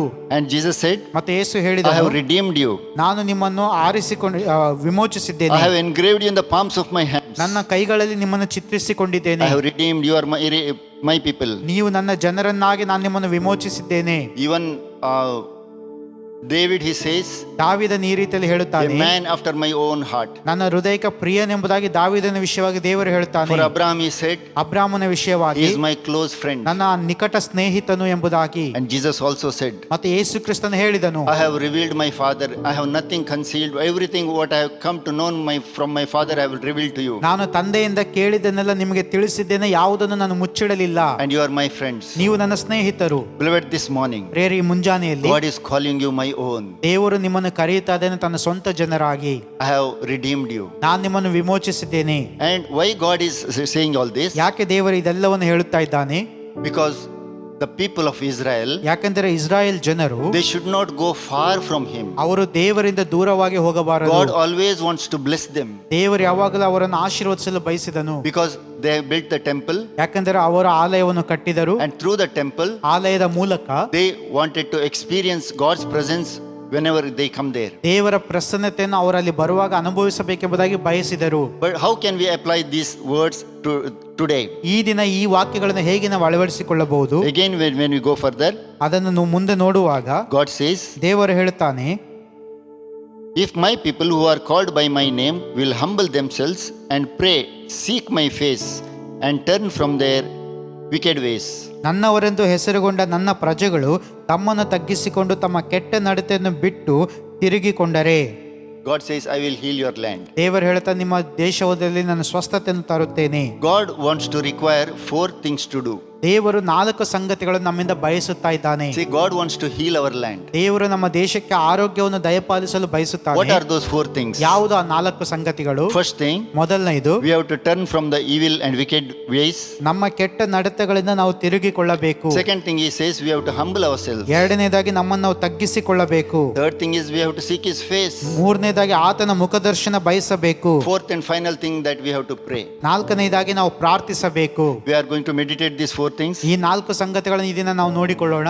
and we are going to apply these 4 things to our life. ಈ 4 ಸಂಗತಿಗಳನ್ನು ನಮ್ಮ ಜೀವಿತಕ್ಕೆ ನಾವು ಅಳವಡಿಸಿಕೊಳ್ಳೋಣ. First of all, it says, ಮೊದಲನೇದು ಈ ರೀತಿಯಲ್ಲಿ ಹೇಳುತ್ತದೆ, we have to turn from our evil, wicked ways. ನಿಮ್ಮ ಕೆಟ್ಟ ನಡತೆಯನ್ನು ಬಿಟ್ಟು ನೀವು ತಿರುಗಿಕೊಳ್ಳಬೇಕು. I was thinking, what could be this wicked, evil ways? ಈ ಕೆಟ್ಟ ನಡತೆ ಎಂಬುದಾಗಿ ಹೇಳುವಾಗ ಏನು ಎಂಬುದಾಗಿ ಯೋಚಿಸ್ತಾ ಇದ್ದೆ. God says we are good people ದೇವರು ಹೇಳ್ತಾನೆ, ನೀವು ಒಳ್ಳೆಯವರು, because our God is good, ನಮ್ಮ ದೇವರು ಒಳ್ಳೆಯವನಾಗಿದ್ದಾನೆ. and he has done all good things to our lives. ಆತ ನಮ್ಮ ಜೀವಿತದಲ್ಲಿ ಎಲ್ಲ ಒಳ್ಳೆಯ ಕಾರ್ಯಗಳನ್ನೇ ಮಾಡಿದ್ದಾನೆ. He has given to us the Holy Spirit, ಪರಿಶುದ್ಧಾತ್ಮನ ನಮಗೆ ಕೊಟ್ಟಿದ್ದಾನೆ. and he claims our lives. ಮತ್ತು ನಮ್ಮ ಜೀವಿತಗಳನ್ನು ಆತನ ತನ್ನದೆಂದು ಹೇಳುತ್ತಾನೆ. He has anointed us. ನಮ್ಮನ್ನು ಅಭಿಷೇಕಿಸಿದ್ದಾನೆ. He has written our names in the book of life, ನಮ್ಮನ್ನು ಜೀವಬಾಧ್ಯರ ಸಂಖ್ಯೆಯಲ್ಲಿ ನಮ್ಮ ಹೆಸರನ್ನು ಬರೆದಿದ್ದಾನೆ. and he has told, I will be with you till the end of age. ಲೋಕದ ಅಂತ್ಯದವರೆಗೂ ನಿಮ್ಮ ಸಂಗಡ ಇರುತ್ತೇನೆ ಎಂಬುದಾಗಿ ಆತನು I ಹೇಳಿದ್ದಾನೆ. will never leave you nor forsake you. ನಾನು ನಿಮ್ಮನ್ನು ಕೈ ಬಿಡುವುದಿಲ್ಲ, ತೊರೆಯುವುದಿಲ್ಲ. And we are the people who experience his presence each and every moment of our lives. ನಮ್ಮ ಜೀವಿತದ ಪ್ರತಿಯೊಂದು ಕ್ಷಣದಲ್ಲಿ ಆತನ ಒಂದು ಪ್ರಸನ್ನತೆಯನ್ನು ಅನುಭವಿಸುವಂತ ಜನರು ನಾವು. But here it says, ಆದರೆ ಇಲ್ಲಿ ವಾಕ್ಯ ಹೇಳುತ್ತದೆ, you have to leave your wicked ways. ನೀವು ನಿಮ್ಮ ಕೆಟ್ಟ ನಡತೆಯನ್ನು ಬಿಟ್ಟು ತಿರುಗಿಕೊಳ್ಳಬೇಕು. What is this wickedness? ಈ ಕೆಟ್ಟ ನಡತೆ ಅಂದರೆ ಏನು?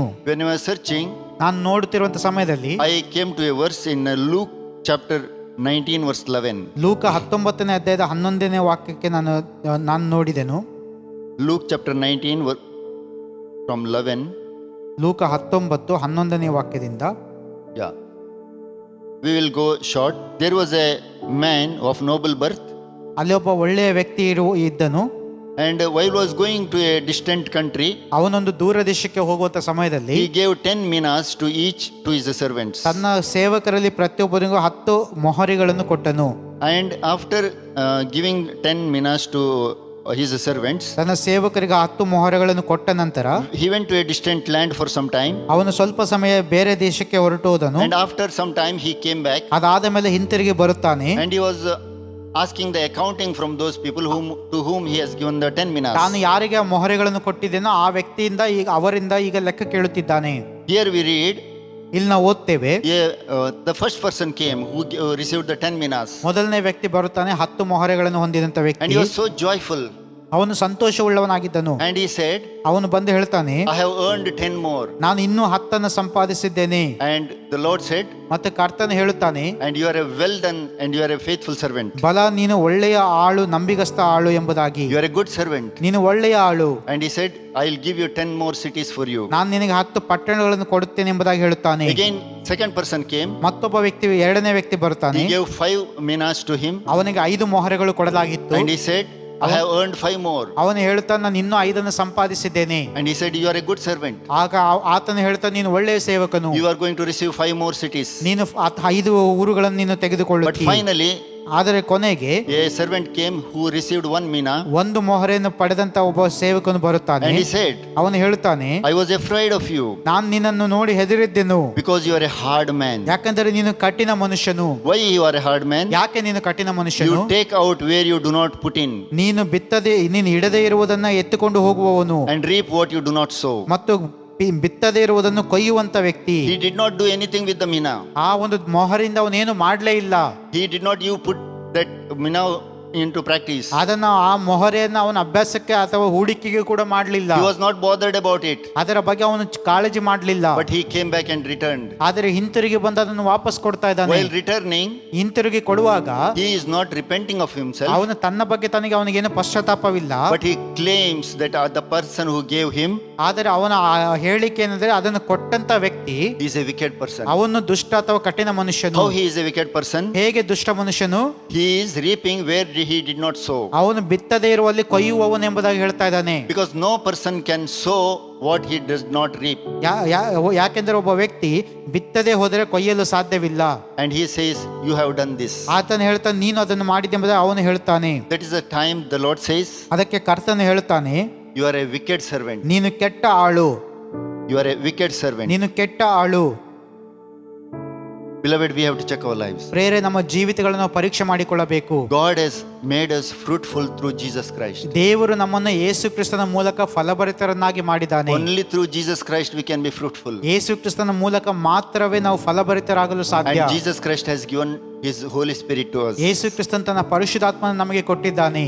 And we see if a tree does not bear fruit, ಒಂದು ವೇಳೆ ಒಂದು ಮರವು ಫಲ ಕೊಡದೇ ಇದ್ದರೆ that tree is going to cut down. ಆ ಮರವನ್ನು ಕತ್ತರಿಸಿ ಹಾಕುತ್ತಾರೆ. And we use that tree for the firewood. ಮತ್ತು ಆ ಕಟ್ಟಿಗೆಯನ್ನು ನಾವು ಬೆಂಕಿಗೆ ಉಪಯೋಗಿಸ್ತೇವೆ. If we do to a tree like this, ಒಂದು ವೇಳೆ ಮರಕ್ಕೆ ಹೀಗೆ ಮಾಡುವುದಾದರೆ what God can do to our lives. ದೇವರು ನಮ್ಮ ಜೀವಿತಕ್ಕೆ ಏನು ಮಾಡಬಹುದು? We have still time to bear fruit. ಇನ್ನು ನಮಗೆ ಸಮಯವಿದೆ ಫಲಭರಿತರಾಗಿರೋಣ. Secondly, it says, ಎರಡನೇದಾಗಿ ಹೇಳುತ್ತದೆ, we have to humble ourselves. ನಮ್ಮನ್ನು ನಾವು ತಗ್ಗಿಸಿಕೊಳ್ಳಬೇಕು. We read in Isaiah chapter 57 verse 15. ಯೆಶಾಯ 57ನೇ ಅಧ್ಯಾಯದ 15ನೇ ವಾಕ್ಯದಲ್ಲಿ ನಾವು ನೋಡ್ತೇವೆ. Isaiah chapter 57 verse 15. 57ನೇ ಅಧ್ಯಾಯದ 15ನೇ ವಾಕ್ಯ ಯೆಶಾಯ. This is what the high and the lofty one says, he who lives forever, whose name is holy. I live in a high and the holy place, but also with him who is a contrite and lowly in spirit, to revive the spirit of the lowly and revive the heart of the contrite. ಸದಮಲ ನೆನೆಸಿಕೊಂಡು ಶಾಶ್ವತ ಲೋಕದಲ್ಲಿ ನಿತ್ಯ ನಿವಾಸಿಯಾದ ಮಹೋನ್ನತನು ಹೀಗೆನ್ನುತ್ತಾನೆ, ಉನ್ನತ ಲೋಕವೆಂಬ ಪವಿತ್ರಾಲಯದಲ್ಲಿ ವಾಸಿಸುವ ನಾನು ಜಜ್ಜಿ ಹೋದ ದೀನ ಮನದೊಂದಿಗೆ ಇದ್ದುಕೊಂಡು ದೀನನ ಆತ್ಮವನ್ನು ಜಜ್ಜಿ ಹೋದ ಮನಸ್ಸನ್ನು ಉಜ್ಜೀವಪಡಿಸುವವನಾಗಿದ್ದೇನೆ. See, God wants to revive us. ದೇವರು ನಮ್ಮನ್ನು ಉಜ್ಜೀವಿಸ ಮಾಡಲು ಬಯಸುತ್ತಾನೆ. When we check our hearts, ನಮ್ಮ ಹೃದಯಗಳನ್ನು ಪರೀಕ್ಷಿಸುವಾಗ if there is a pride in our lives, ನಮ್ಮಲ್ಲಿ ಅಹಂಕಾರವಿರುವುದಾದರೆ, God cannot work in our lives. ದೇವರು ನಮ್ಮ ಜೀವಿತದಲ್ಲಿ ಕಾರ್ಯ ಮಾಡಲು ಸಾಧ್ಯವಿಲ್ಲ. How God works through us? ದೇವರು ನಮ್ಮಲ್ಲಿ ಹೇಗೆ ಕಾರ್ಯ ಮಾಡುತ್ತಾನೆ? When we humble before God, ನಮ್ಮನ್ನು ನಾವು ದೇವರ ಮುಂದೆ ತಗ್ಗಿಸಿಕೊಳ್ಳುವಾಗ God works. ದೇವರು ಕಾರ್ಯ ಮಾಡುತ್ತಾನೆ. What happened to Lucifer? ಲೂಸಿಫರನಿಗೆ ಏನಾಯಿತು? He was working before in the presence of God. ಅವನು ದೇವರ ಪ್ರಸನ್ನತೆಯಲ್ಲಿ ಕೆಲಸ ಮಾಡುವವನಾಗಿದ್ದನು. He had responsibilities. ಅವನಿಗೆ ಜವಾಬ್ದಾರಿ ಇತ್ತು.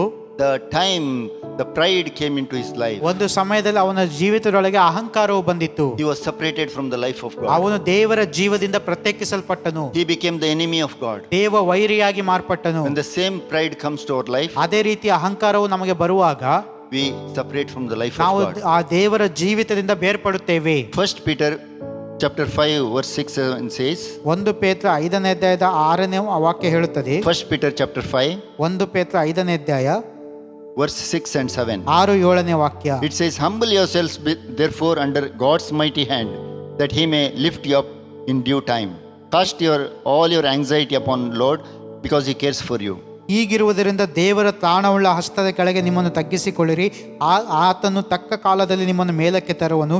ನಿಮ್ಮ ಚಿಂತೆಯನ್ನೆಲ್ಲ ಆತನ ಮೇಲೆ ಹಾಕಿರಿ, ಆತನು ನಿಮಗೋಸ್ಕರ ಚಿಂತಿಸುತ್ತಾನೆ. Because God is the one who lifts us up. ದೇವರು ನಮ್ಮನ್ನು ಮೇಲೆತ್ತುವಂತ ದೇವರಾಗಿದ್ದಾನೆ. God cannot lift a person who has pride in his life. ಅಹಂಕಾರವಿರುವಂತ ವ್ಯಕ್ತಿಯನ್ನು ದೇವರು ಮೇಲೆ ಎತ್ತಲು ಸಾಧ್ಯವಿಲ್ಲ. Also we see in the life of Jesus, Philippians chapter 2 verse 6 to 11. ಯೇಸು ಕ್ರಿಸ್ತನ ಜೀವಿತದಲ್ಲಿ ನೋಡುವಾಗ ಫಿಲಿಪ್ಪಿ 2ನೇ ಅಧ್ಯಾಯದ 5ನೇ ವಾಕ್ಯದಲ್ಲಿ ನಾವು ನೋಡ್ತೇವೆ. Philippians chapter 5, Philippians chapter 2 verse 6 to 11. Philippi 2ನೇ ಅಧ್ಯಾಯದ 6ರಿಂದ 11 ವಾಕ್ಯಗಳು. Yeah. Who being the very nature of God, he did not consider equality with God something to be grasped, but made himself nothing, taking the very nature of a servant, being made in human likeness, and being found in the appearance as a man, he humbled himself and became obedient to death, even death on a cross. Therefore God exalted him to the highest place and gave him the name Jesus, name that is above every other name. That is the name of Jesus. Every knee should bow in heaven and on earth and under the earth, and every tongue confess that Jesus Christ is the Lord, to the glory of God the Father. ಆತನು ದೇವ ಸ್ವರೂಪನಾಗಿದ್ದರೂ ದೇವರಿಗೆ ಸರಿಸಮಾನನಾಗಿರುವುದೆಂಬ ಅಮೂಲ್ಯ ಪದವಿಯನ್ನು ಬಿಡಲೊಲ್ಲೆನು ಎಂದೆಣಿಸದೆ ತನ್ನನ್ನು ಬರಿದು ಮಾಡಿಕೊಂಡು ದಾಸನ ರೂಪವನ್ನು ಧರಿಸಿಕೊಂಡು ಮನುಷ್ಯರಿಗೆ ಸದೃಶನಾದನು. ಹೀಗೆ ಆತನು ಆಕಾರದಲ್ಲಿ ಮನುಷ್ಯರಿಗೆ ಕಾಣಿಸಿಕೊಂಡಿದ್ದಾಗ ತನ್ನನ್ನು ತಗ್ಗಿಸಿಕೊಂಡು ಮರಣವನ್ನು, ಅಂದರೆ ಶಿಲುಬೆಯ ಮರಣವನ್ನಾದರೂ ಹೊಂದುವಷ್ಟು ವಿಧೇಯನಾದನು. ಈ ಕಾರಣದಿಂದ ದೇವರು ಆತನನ್ನು ಅತ್ಯುನ್ನತ ಸ್ಥಾನಕ್ಕೆ ಏರಿಸಿ ಎಲ್ಲ ಹೆಸರುಗಳಿಗಿಂತ ಶ್ರೇಷ್ಠವಾದ ಹೆಸರನ್ನು ಆತನಿಗೆ ದಯಪಾಲಿಸಿದ್ದಾನೆ. ಆದುದರಿಂದ ಸ್ವರ್ಗ, ಮರ್ತ್ಯ, ಪಾತಾಳಗಳಲ್ಲಿ ಇರುವವರೆಲ್ಲರೂ ಯೇಸುವಿನ ಹೆಸರಿನಲ್ಲಿ ಅಡ್ಡಬಿದ್ದು ಯೇಸು ಕ್ರಿಸ್ತನನ್ನು ಒಡೆಯನೆಂದು ಪ್ರತಿಜ್ಞೆ ಮಾಡಿ ತಂದೆಯಾದ ದೇವರಿಗೆ ಘನವನ್ನು ಸಲ್ಲಿಸುವರು. Here Paul pictures the humility of Jesus Christ. ಇಲ್ಲಿ ಪೌಲನು ಯೇಸು ಕ್ರಿಸ್ತನ ದೀನತೆಯ ಬಗ್ಗೆ ಮಾತಾಡುತ್ತಾನೆ. Because he was humble, ಆತನು ತನ್ನನ್ನು ತಗ್ಗಿಸಿಕೊಂಡ and ನಿಮಿತ್ತ even to the point of death he humbled himself. ಮರಣದವರೆಗೂ ತನ್ನನ್ನು ತಾನು ತಗ್ಗಿಸಿಕೊಂಡನು. And Bible says God raised him to the highest place. ಮತ್ತು ಬೈಬಲ್ ಹೇಳ್ತದೆ ದೇವರು ಆತನನ್ನು ಉನ್ನತ ಸ್ಥಿತಿಗೆ ಏರಿಸಿದನು. And today heaven and earth is worshipping him. ಈ ದಿನ ಭೂಮಿ, ಆಕಾಶಗಳು, ಪರಲೋಕ, ಭೂಲೋಕಗಳೆಲ್ಲವೂ ಆತನನ್ನು ಆರಾಧಿಸ್ತಾ ಇದೆ. Also Paul says ಮತ್ತು ಪೌಲನು ಹೇಳುತ್ತಾನೆ in 2 verse 5, 2ನೇ ಅಧ್ಯಾಯದ 5ನೇ ವಾಕ್ಯದಲ್ಲಿ, we need to have the same attitude which Jesus Christ had. ಕ್ರಿಸ್ತ ಯೇಸುವಿನಲ್ಲಿದ್ದಂತ ಮನಸ್ಸು ನಿಮ್ಮಲ್ಲಿಯೂ ಇರಲಿ. Always water flows from high place to the lower places. ನೀರು ಯಾವಾಗಲೂ ಉನ್ನತ ಸ್ಥಾನದಿಂದ ಕೆಳಗಿನ ಸ್ಥಳಕ್ಕೆ ಹರಿಯುತ್ತದೆ. If you obey God, ನೀವು ದೇವರಿಗೆ ವಿಧೇಯರಾಗುವುದಾದರೆ, humble before him, ಆತನ ಮುಂದೆ ನಿಮ್ಮನ್ನು ತಗ್ಗಿಸಿಕೊಳ್ಳುವುದಾದರೆ, the rivers of water flow from within you. ನಿಮ್ಮ ಮೂಲಕವಾಗಿ ಜೀವ ಜಲವು ಹರಿಯುತ್ತದೆ. Also pride brings quarrel in the family, ಮತ್ತು ಅಹಂಕಾರವು ಜಗಳಗಳನ್ನು ಬಿತ್ತುತ್ತದೆ. destruction in a family, ಕುಟುಂಬದಲ್ಲಿ ನಾಶನವನ್ನು ತರುತ್ತದೆ. separation in the family. ಕುಟುಂಬದಲ್ಲಿ ಪ್ರತ್ಯೇಕತೆಯನ್ನು ತರುತ್ತದೆ. It brings unforgiveness ಅದು ಕ್ಷಮಿಸಲಾರದ ಸ್ವಭಾವವನ್ನು ಉಂಟು and ಮಾಡುತ್ತದೆ disorder in the life. ಮತ್ತು ಜೀವಿತದಲ್ಲಿ ಕ್ರಮವಿಲ್ಲದೆ ಇರುವಂತಹ ಸಂಗತಿಗಳನ್ನು ಮಾಡುತ್ತದೆ. But humility brings ಆದರೆ ದೀನತೆ ಏನು ತರುತ್ತದೆಂದರೆ wisdom, ಅದು ಜ್ಞಾನವನ್ನು ತರುತ್ತದೆ. wisdom of God. ದೇವ ಜ್ಞಾನ. You will live with wisdom of God. ನೀವು ದೇವರ ಜ್ಞಾನದಿಂದ ಜೀವಿಸುತ್ತೀರಿ. Today you are going to ask the Lord, give me humility. ಈ ದಿನ ನೀವು ದೇವರನ್ನು ಕೇಳಿದರೆ, ದೇವರೇ ನನಗೆ ದೀನತೆಯ ಅಗತ್ಯವಿದೆ. And the Bible says, ಮತ್ತು ಬೈಬಲ್ ಹೇಳ್ತದೆ, when you humble yourself, ನಿಮ್ಮನ್ನು ನೀವು ತಗ್ಗಿಸಿಕೊಳ್ಳುವಾಗ God will bring healing. ದೇವರು ನಿಮ್ಮನ್ನು ಗುಣಪಡಿಸುತ್ತಾನೆ. When you leave your wicked ways, ನಿಮ್ಮ ಕೆಟ್ಟ ಮಾರ್ಗಗಳನ್ನು ಬಿಡುವಾಗ God will bring healing. ದೇವರ ಆರೋಗ್ಯವನ್ನು ದಯಪಾಲಿಸುತ್ತಾನೆ. Thirdly, we see ಮೂರನೇ ವಿಷಯವು, We have to seek His face. ಆತನ ಮುಖದರ್ಶನ ಬಯಸುವಂತದ್ದು. When we seek His face, ಆತನ ಮುಖದರ್ಶನ ಬಯಸುವಾಗ God brings healing. ದೇವರು ಆರೋಗ್ಯವನ್ನು What ದಯಪಾಲಿಸ್ತಾನೆ. is seeking His face? ಆತನ ಮುಖದರ್ಶನ ಬಯಸುವುದೆಂದರೇನು? It is seeking the will of God. ದೇವರ ಚಿತ್ತವನ್ನು ಬಯಸುವಂತದ್ದು. God has chosen you for a purpose, ದೇವರು ನಿಮ್ಮನ್ನು ಒಂದು ಉದ್ದೇಶದಿಂದ ಆರಿಸಿಕೊಂಡಿದ್ದಾನೆ. and you have that desire in your heart. Why God has chosen me? ದೇವರು ನನ್ನನ್ನು ಯಾಕೆ ಆರಿಸಿಕೊಂಡಿದ್ದಾನೆ ಎನ್ನುವಂತ ಆಸೆ ನಿನ್ನ ಒಳಗಿದೆ. Jesus said, "If you seek me, you will find me." ಯೇಸು ಕ್ರಿಸ್ತನು ಹೇಳಿದ, ನೀವು ನನ್ನನ್ನು ಹುಡುಕಿದರೆ ನನ್ನನ್ನು ಕಂಡುಕೊಳ್ಳುತ್ತೀರಿ. Jeremiah 29 verse 11 it says, ಯೆರೆಮೀಯ 29:11 ಹೇಳುತ್ತದೆ, "I have a plan for your life. ನಿಮ್ಮ ಜೀವಿತಕ್ಕೆ ನನಗೊಂದು ಆಲೋಚನೆ ಇದೆ. Plans to prosper you and not to harm you." ನಿಮ್ಮನ್ನು ಅಭಿವೃದ್ಧಿ ಪಡಿಸುವುದಕ್ಕೋಸ್ಕರವೇ ಇರುವಂತ ಆಲೋಚನೆ, ನಾಶನಕ್ಕೆ ಕರೆಯುವಂತ ಆಲೋಚನೆ ಅಲ್ಲ. How you will know that plan? ಆ ಆಲೋಚನೆ ನಿಮಗೆ ಹೇಗೆ ಗೊತ್ತಾಗುತ್ತದೆ? If you seek Him with all your heart, with all your mind, you will find that ನಿಮ್ಮ plan. ಪೂರ್ಣ ಮನಸ್ಸಿನಿಂದ, ಪೂರ್ಣ ಹೃದಯದಿಂದ, ಪೂರ್ಣ ಶಕ್ತಿಯಿಂದ ನೀವು ಆತನನ್ನು ಹುಡುಕಿದರೆ ಆಗ ಆತನು ನಿಮಗೆ ಅದನ್ನು ತೋರ್ಪಡಿಸ್ತಾನೆ. The greatest commandment of the Lord says, ನಮ್ಮ ಕರ್ತನ ಶ್ರೇಷ್ಠ ಆಜ್ಞೆ ಇದಾಗಿದೆ, "Love the Lord your God with all your heart, with all your mind, and with all your soul." ನಿನ್ನ ಕರ್ತನಾಗಿರುವ, ನಿನ್ನ ದೇವರಾಗಿರುವ ಕರ್ತನನ್ನು ಪೂರ್ಣ ಹೃದಯದಿಂದ, ಬಲದಿಂದ, ಮನಸ್ಸಿನಿಂದ ನೀನು ಆತನನ್ನು ಪ್ರೀತಿಸು. God wants to not only bless you, God wants to bless your generation. ದೇವರು ನಿನ್ನನ್ನು ಮಾತ್ರವಲ್ಲ, ನಿನ್ನ ಸಂತತಿಯನ್ನು ಆಶೀರ್ವದಿಸಲು God ಬಯಸ್ತಾನೆ. wants to bless your children's children, children's children. ನಿಮ್ಮ ಮಕ್ಕಳನ್ನು ಕೂಡ ದೇವರು ಆಶೀರ್ವದಿಸಲು ಬಯಸುತ್ತಾನೆ. That is why God says, ಅದಕ್ಕೆ ದೇವರು ಹೇಳುತ್ತಾನೆ, "If anyone loves me, ಯಾರಾದರೂ ನನ್ನನ್ನು ಪ್ರೀತಿಸಿದರೆ I am going to bless 1,000 generations." ಆ 1000 ತಲೆಮಾರಿನವರೆಗೂ ನನ್ನ ಆಶೀರ್ವಾದವಿರುತ್ತದೆ. Today this blessing people of Israel are experiencing their ಈ lives, ದಿನ ಇಸ್ರಾಯೇಲ್ ಜನರು ಈ ಆಶೀರ್ವಾದವನ್ನು ಅನುಭವಿಸ್ತಾ ಇದ್ದಾರೆ. because Abraham obeyed God. ಯಾಕೆಂದ್ರೆ ಅಬ್ರಹಾಮನು ದೇವರಿಗೆ ವಿಧೇಯನಾದನು. That blessing still they are experiencing. ಆ ಒಂದು ಆಶೀರ್ವಾದವನ್ನು ಇವತ್ತಿಗೂ ಕೂಡ ಅವರು ಅನುಭವಿಸ್ತಾ ಇದ್ದಾರೆ. 1 John chapter 3 verse 2 and 3 it says, 1 ಯೋಹಾನ 3ನೇ ಅಧ್ಯಾಯದ 2-3ನೇ ವಾಕ್ಯಗಳು ಈ ರೀತಿ ಹೇಳುತ್ತವೆ, when we seek His face, ನಾವು ಆತನ ಮುಖದರ್ಶನವನ್ನು ಬಯಸುವಾಗ it says we shall be like Him. ನಾವು ಆತನಂತೆ ಆಗುತ್ತೇವೆ ಎಂಬುದಾಗಿ.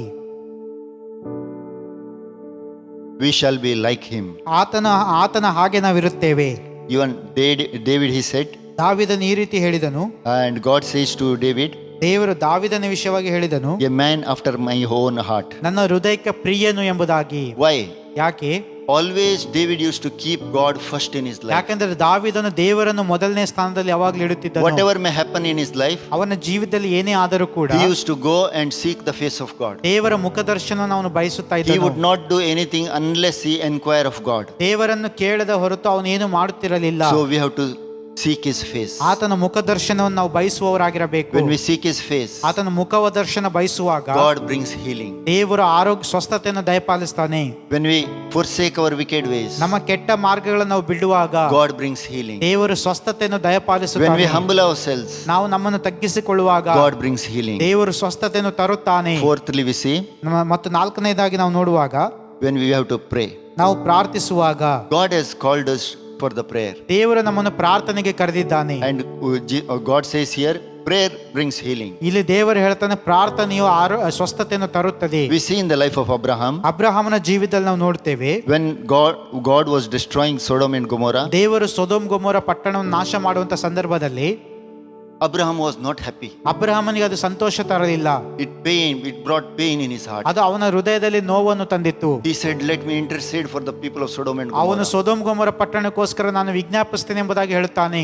He went and he was pleading with the Lord, ಅವನು ಹೋಗಿ ದೇವರ ಸಂಗಡ ಅವನು ಬೇಡಿಕೊಂಡನು and he asked, ಮತ್ತು ಅವನು ಕೇಳಿದನು, "If there are 50 righteous people, will you destroy those people?" 50 ನೀತಿವಂತರಿದ್ದರೆ ನೀನು ಅವರನ್ನು ನಾಶಪಡಿಸುತ್ತೀಯೋ? And the Lord said, "Far be it from me, I will not do it." ದೇವರು ಹೇಳ್ತಾನೆ, ನಾನು ನಾಶಪಡಿಸುವುದಿಲ್ಲ ಅದನ್ನ ಎಂಬುದಾಗಿ. Again he says, "For 45 people, will you destroy it?" ನಂತರ ಅವನು ಹೇಳ್ತಾನೆ, 45 ಜನರಿದ್ದರೆ ನೀನು ನಾಶ ಮಾಡ್ತೀಯಾ?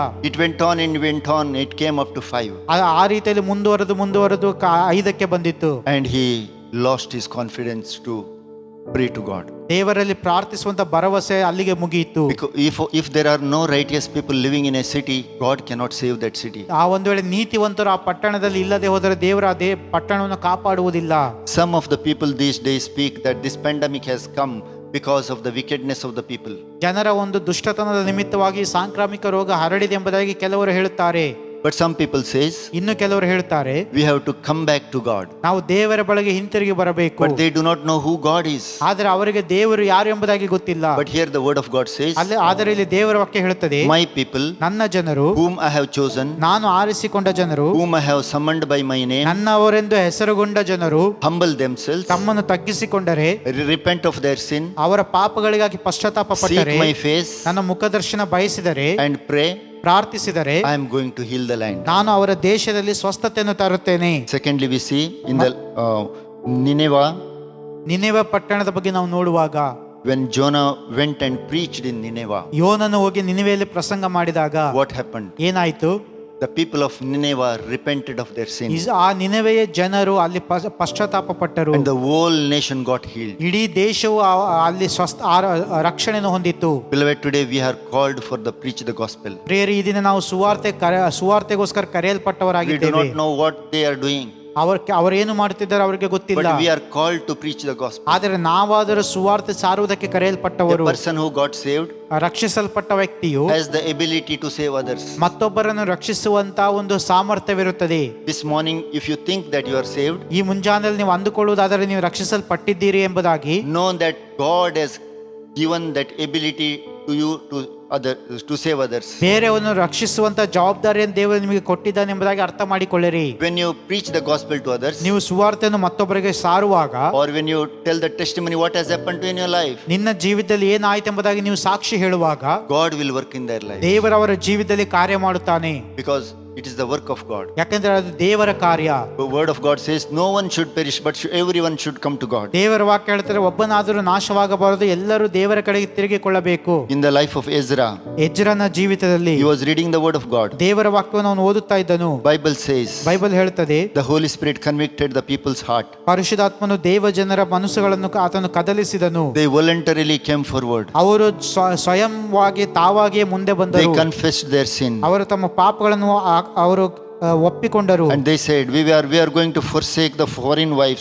We will going to get rid of those foreign wives. ನಾವು ಎಲ್ಲ ಒಂದು ಅನ್ಯ ಹೆಂಡತಿಯರನ್ನು ನಾವು ತೆಗೆದು ಬಿಟ್ಟು ಬಿಡುತ್ತೇವೆ, ನಾವು ಅಂತ ಜೀವಿತವನ್ನು ಬಿಟ್ಟು ತಿರುಗಿಕೊಳ್ಳುತ್ತೇವೆ ಎಂಬುದಾಗಿ ಹೇಳಿದರು. Beloved, when you read the word of God, ಪ್ರಿಯರೇ, ದೇವರ ವಾಕ್ಯವನ್ನು ನೀವು ಓದುವಾಗ it convicts sin, ಅದು ನಿಮ್ಮಲ್ಲಿರುವ ಪಾಪಕ್ಕೆ ಮನವರಿಕೆಯನ್ನು ತರುತ್ತದೆ, and it draws towards the love of God. ಅದು ದೇವರ ಪ್ರೀತಿಯೆಡೆಗೆ ನಿಮ್ಮನ್ನು ನಡೆಸುತ್ತದೆ. When Ezra was reading the word of God, ಎಜ್ರನು ದೇವರ ವಾಕ್ಯವನ್ನು ಓದುತ್ತಿರುವಾಗ people's hearts turned to God. ಆ ಜನರ ಹೃದಯಗಳು ದೇವರ ಕಡೆಗೆ ತಿರುಗಿಕೊಂಡವು. Also in the life of Job we see ಯೋಬನ ಜೀವಿತದಲ್ಲಿ ನಾವು ನೋಡ್ತೇವೆ, he was sacrificing twice a day, morning and evening. ಅವನು ಬೆಳಿಗ್ಗೆ ಮತ್ತು ಸಂಜೆ ಅವನು ಯಜ್ಞಗಳನ್ನು ಅರ್ಪಿಸ್ತಾ ಇದ್ದನು. He was well off in his life. There was no problem at all. ತನ್ನ ಜೀವಿತದಲ್ಲಿ ಎಲ್ಲವೂ ಚೆನ್ನಾಗಿತ್ತು, ಯಾವುದೇ ಸಮಸ್ಯೆ ಇಲ್ಲದೆ ಇದ್ದನು. But he was thinking in his mind, ಆದರೆ ಅವನ ಮನಸ್ಸಿನಲ್ಲಿ ಒಂದು ಆಲೋಚನೆ ಇತ್ತು, my children must have sinned, ನನ್ನ ಮಕ್ಕಳು ಪಾಪ ಮಾಡಿರಬಹುದು, my wife must have sinned, ನನ್ನ ಹೆಂಡತಿ ಪಾಪ my ಮಾಡಿರಬಹುದು, relatives must have sinned. ನನ್ನ ಸ್ನೇಹಿತರು ಪಾಪ ಮಾಡಿರಬಹುದು.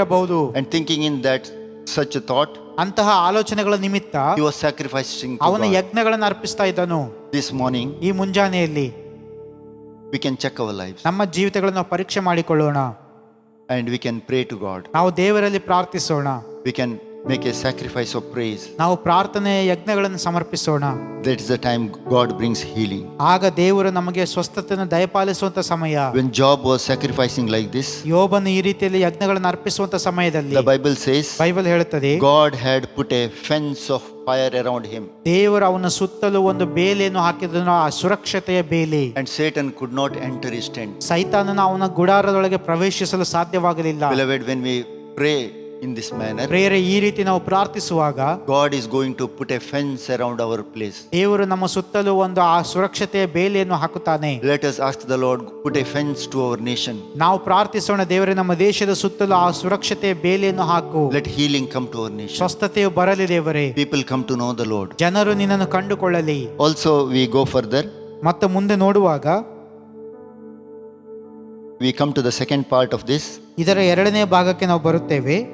God says, ದೇವರು ಹೇಳುತ್ತಾನೆ, when you do this, ಇದನ್ನು ನೀವು ಮಾಡುವಾಗ 7 verse 12, ಆ 12ನೇ ವಾಕ್ಯದಲ್ಲಿ, 2 Chronicles 7 verse 12, yeah.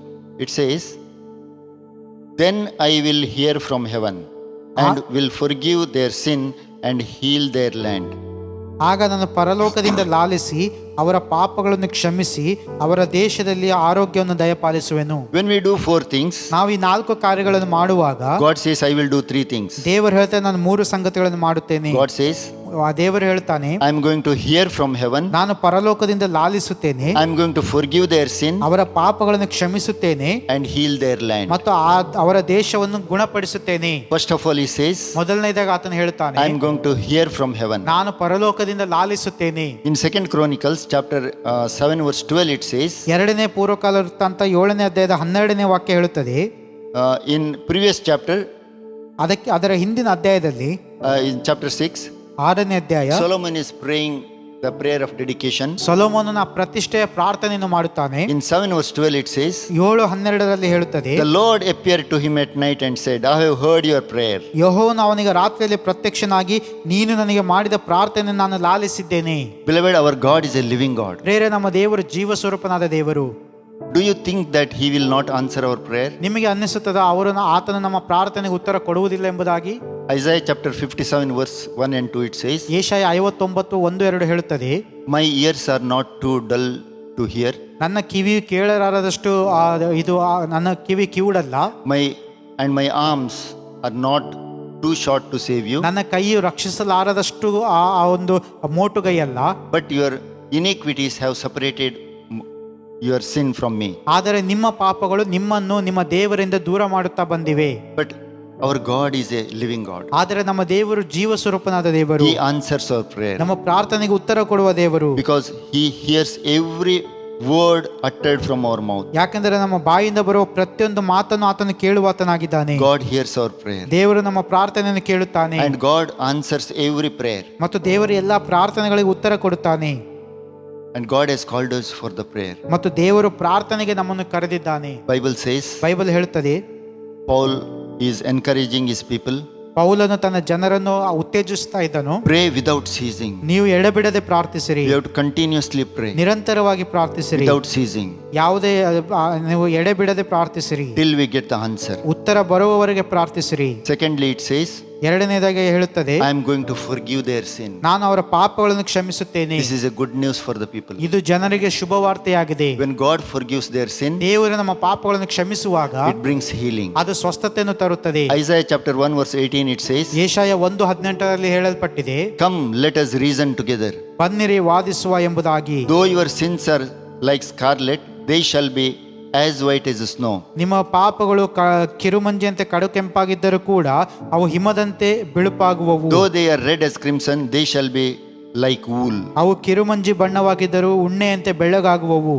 See, God is calling the people, ದೇವರು ಜನರನ್ನು ಕರೆಯುವುದನ್ನು ನೋಡಿರಿ. and God says, I am going to forgive you. ದೇವರು ಹೇಳುತ್ತಾ, ನಾನು ನಿಮ್ಮನ್ನು ಕ್ಷಮಿಸುತ್ತೇನೆ. 1 John chapter 1:9 says, 1 ಯೋಹನ 1:9 ಹೇಳುತ್ತದೆ, it says 1 John 1 chapter, 1 if Yohana, you confess your sins, ನೀವು ನಿಮ್ಮ ಪಾಪಗಳನ್ನು ಒಪ್ಪಿಕೊಂಡು ಅರಿಕೆ ಮಾಡಿದರೆ God is righteous and forgive our sin and make us righteous. ದೇವರು ನೀತಿವಂತನು ನಂಬಿಗಸ್ತನಾಗಿರುವುದರಿಂದ ನಮ್ಮ ಪಾಪಗಳನ್ನು ಕ್ಷಮಿಸಿ ಸಕಲ ಅನೀತಿಯನ್ನು ಪರಿಹರಿಸುತ್ತಾನೆ. Because God is good. ಯಾಕೆಂದರೆ ದೇವರು ಒಳ್ಳೆಯವನು. God is waiting to confess from our mouth. ದೇವರು ನಮ್ಮ ಬಾಯಿಂದ ಬರುವ ಅರಿಕೆಗೋಸ್ಕರ ಕಾಯುತ್ತಿದ್ದಾನೆ. The moment we confess our sins from our mouth, ನಮ್ಮ ಬಾಯಿಂದ ನಮ್ಮ ಪಾಪಗಳನ್ನು ಒಪ್ಪಿಕೊಂಡು ಅರಿಕೆ ಮಾಡುವಾಗ God is waiting to forgive our sins ದೇವರು ನಮ್ಮ ಪಾಪಗಳನ್ನು ಕ್ಷಮಿಸಿ ಬಿಡುವುದಕ್ಕೆ ಕಾಯುತ್ತಿದ್ದಾನೆ. and He makes us righteous. ಮತ್ತು ನಮ್ಮನ್ನು ನೀತಿವಂತರನ್ನಾಗಿ ಆತನು ಮಾಡುತ್ತಾನೆ. We see a beautiful example on the cross. ನಾವು ಶಿಲುಬೆ ಮೇಲೆ ಒಂದು ಸುಂದರವಾದ ಚಿತ್ರಣವನ್ನು ನಾವು ನೋಡುತ್ತೇವೆ. Throughout the lifetime, the one who is the thief stolen and sinned, ಆ ಒಂದು ಪಾಪದಲ್ಲಿ ಮತ್ತು ಆ ಒಂದು ನಾಶನದಲ್ಲಿ ತನ್ನ ಜೀವಿತವನ್ನೆಲ್ಲ ಕಳೆದಂತ ಆ ಕಳ್ಳನು and finally confesses the name of Jesus. ಅವನು ಯೇಸು ಕ್ರಿಸ್ತನಲ್ಲಿ ಅರಿಕೆ ಮಾಡುತ್ತಾನೆ. He just says, remember me when you come into your kingdom. ನಿನ್ನ ರಾಜ್ಯದೊಳಗೆ ಬರುವಾಗ ನನ್ನನ್ನು ನೆನಪಿಸಿಕೋ ಎಂಬುದಾಗಿ ಹೇಳುತ್ತಾನೆ. And the Lord heard his prayer at that moment. ಆ ಕ್ಷಣದಲ್ಲಿಯೂ ಕರ್ತನು ಅವನ ಪ್ರಾರ್ಥನೆಗೆ ಉತ್ತರ ಕೊಡುತ್ತಾನೆ. And God answered his prayer. ದೇವರು ಅವನ ಪ್ರಾರ್ಥನೆಗೆ ಉತ್ತರ ಕೊಟ್ಟನು. The Lord said, today you will be with me in paradise. ಈ ಹೊತ್ತು ನೀನು ನನ್ನ ಸಂಗಡ ಪರದೈಸಿನಲ್ಲಿರುವೆ ಎಂಬುದಾಗಿ ವಾಗ್ದಾನವಿತ್ತನು. When a person repents of his sin, ಒಬ್ಬ ವ್ಯಕ್ತಿ ತನ್ನ ಪಾಪಗಳಿಗೋಸ್ಕರ ಪಶ್ಚಾತ್ತಾಪ ಪಡುವಾಗ God is waiting to hold him. ದೇವರು ಅವರನ್ನು ಅಪ್ಪಿಕೊಳ್ಳುವುದಕ್ಕೆ ಸಿದ್ಧನಾಗಿರುತ್ತಾನೆ. When see parable of the lost son, ನಾವು ಆ ಒಂದು ದುಂದುಗಾರ ಮಗನ ಬಗ್ಗೆ ನಮಗೆ ಗೊತ್ತಿದೆ. his father was waiting outside the door. ಮನೆಯ ಹೊರಗೆ ತನ್ನ ಮಗನಿಗೋಸ್ಕರ ತಂದೆಯು ಕಾಯುತ್ತಿರುವುದನ್ನು ನಾವು ನೋಡುತ್ತೇವೆ. One day my son will come back. ಒಂದು ದಿನ ನನ್ನ ಮಗನು ಹಿಂತಿರುಗಿ ಬರುತ್ತಾನೆ. One day my son will come back. ಒಂದು ದಿನ ನನ್ನ ಮಗನು ಹಿಂತಿರುಗಿ ಬರುತ್ತಾನೆ. The Bible says ಬೈಬಲ್ ಹೇಳುತ್ತದೆ, the father saw the son coming from the far away ತಂದೆಯು ಮಗನು ದೂರದಲ್ಲಿ ಬರುತ್ತಿರುವುದನ್ನು ನೋಡುತ್ತಾನೆ. because his father was waiting outside. My son will come back. ನನ್ನ ಮಗನು ಹಿಂತಿರುಗಿ ಬರುತ್ತಾನೆ ಎಂಬುದಾಗಿ ಅವನು ದೂರದಿಂದ ನೋಡುತ್ತಾ ಇದ್ದನು. Beloved, God is waiting to repent from our sins ಪ್ರಿಯರೇ, ದೇವರು ನಮ್ಮ ಪಾಪಗಳಿಗೋಸ್ಕರ ಪಶ್ಚಾತ್ತಾಪ ಪಡುವುದನ್ನು ಆತನು ಎದುರು ನೋಡುತ್ತಾನೆ. because he has already forgiven us.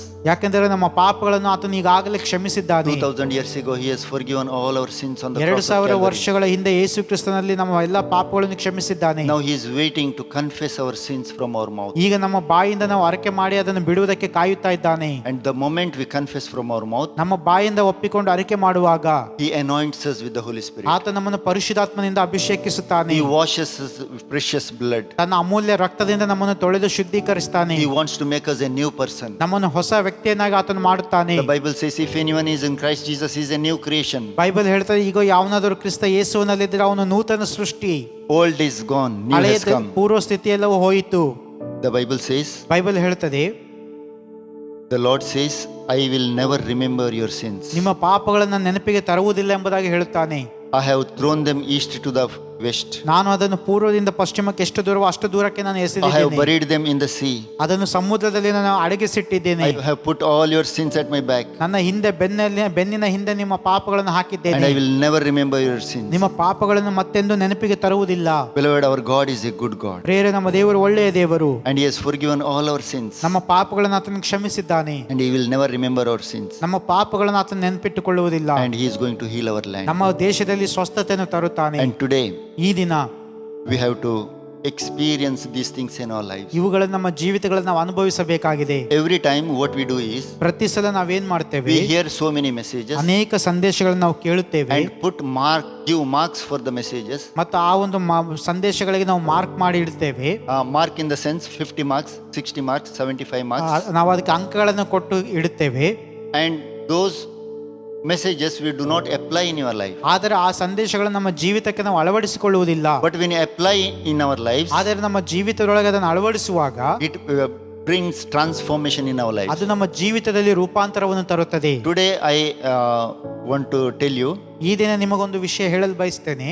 you apply to your life ಇದನ್ನು ನಿಮ್ಮ ಜೀವಿತದಲ್ಲಿ ಅಳವಡಿಸಿಕೊಳ್ಳಿ and write in your paper, ಮತ್ತು ಒಂದು ಪೇಪರ್ ಅಲ್ಲಿ ಬರೆಯಿರಿ. what are those wicked ways ಯಾವುದು ಆ ಕೆಟ್ಟ ದುಷ್ಟ ಮಾರ್ಗಗಳು that you have to repent? ನೀವು ಅದನ್ನು ಬಿಟ್ಟು ತಿರುಗಿಕೊಳ್ಳಬೇಕಾದಂತ ಕೆಟ್ಟ ನಡತೆಗಳು ಯಾವುದು? What are those pride things in your life? Write in one paper. ನಿಮ್ಮ ಜೀವಿತದಲ್ಲಿರುವಂತಹ ಯಾವ ಸಂಗತಿಯ ಅಹಂಕಾರಗಳು ನಿಮ್ಮಲ್ಲಿವೆ ಅದನ್ನು ಬರೆಯಿರಿ. And prayerlessness you write in your ಮತ್ತು paper ಪ್ರಾರ್ಥನೆ ಇಲ್ಲದಿರುವಂತಹ ಜೀವಿತದ ಬಗ್ಗೆ ಬರೆಯಿರಿ. and apply those things in your life. ಮತ್ತು ಅದನ್ನು ನಿಮ್ಮ ಜೀವಿತದಲ್ಲಿ ನೀವು ಅಳವಡಿಸಿಕೊಳ್ಳಿರಿ. And what all you have applied, give marks for your life. ಮತ್ತು ನೀವು ನಿಮ್ಮ ಜೀವಿತದಲ್ಲಿ ಯಾವುದನ್ನು ಅಳವಡಿಸಿಕೊಂಡಿದ್ರೆ ಅದಕ್ಕೆ ನೀವು ಅಂಕಗಳನ್ನು ಕೊಡಿ. That is the time your life will be transformed. ಆಗ ನಿಮ್ಮ ಜೀವಿತವು ಮಾರ್ಪಡುತ್ತಾ ಬರುತ್ತದೆ. If you do day after day these things, ಇದನ್ನು ನೀವು ದಿನದಿನವೂ ಅನುದಿನವೂ ಮಾಡುವಾಗ then God will open your mind.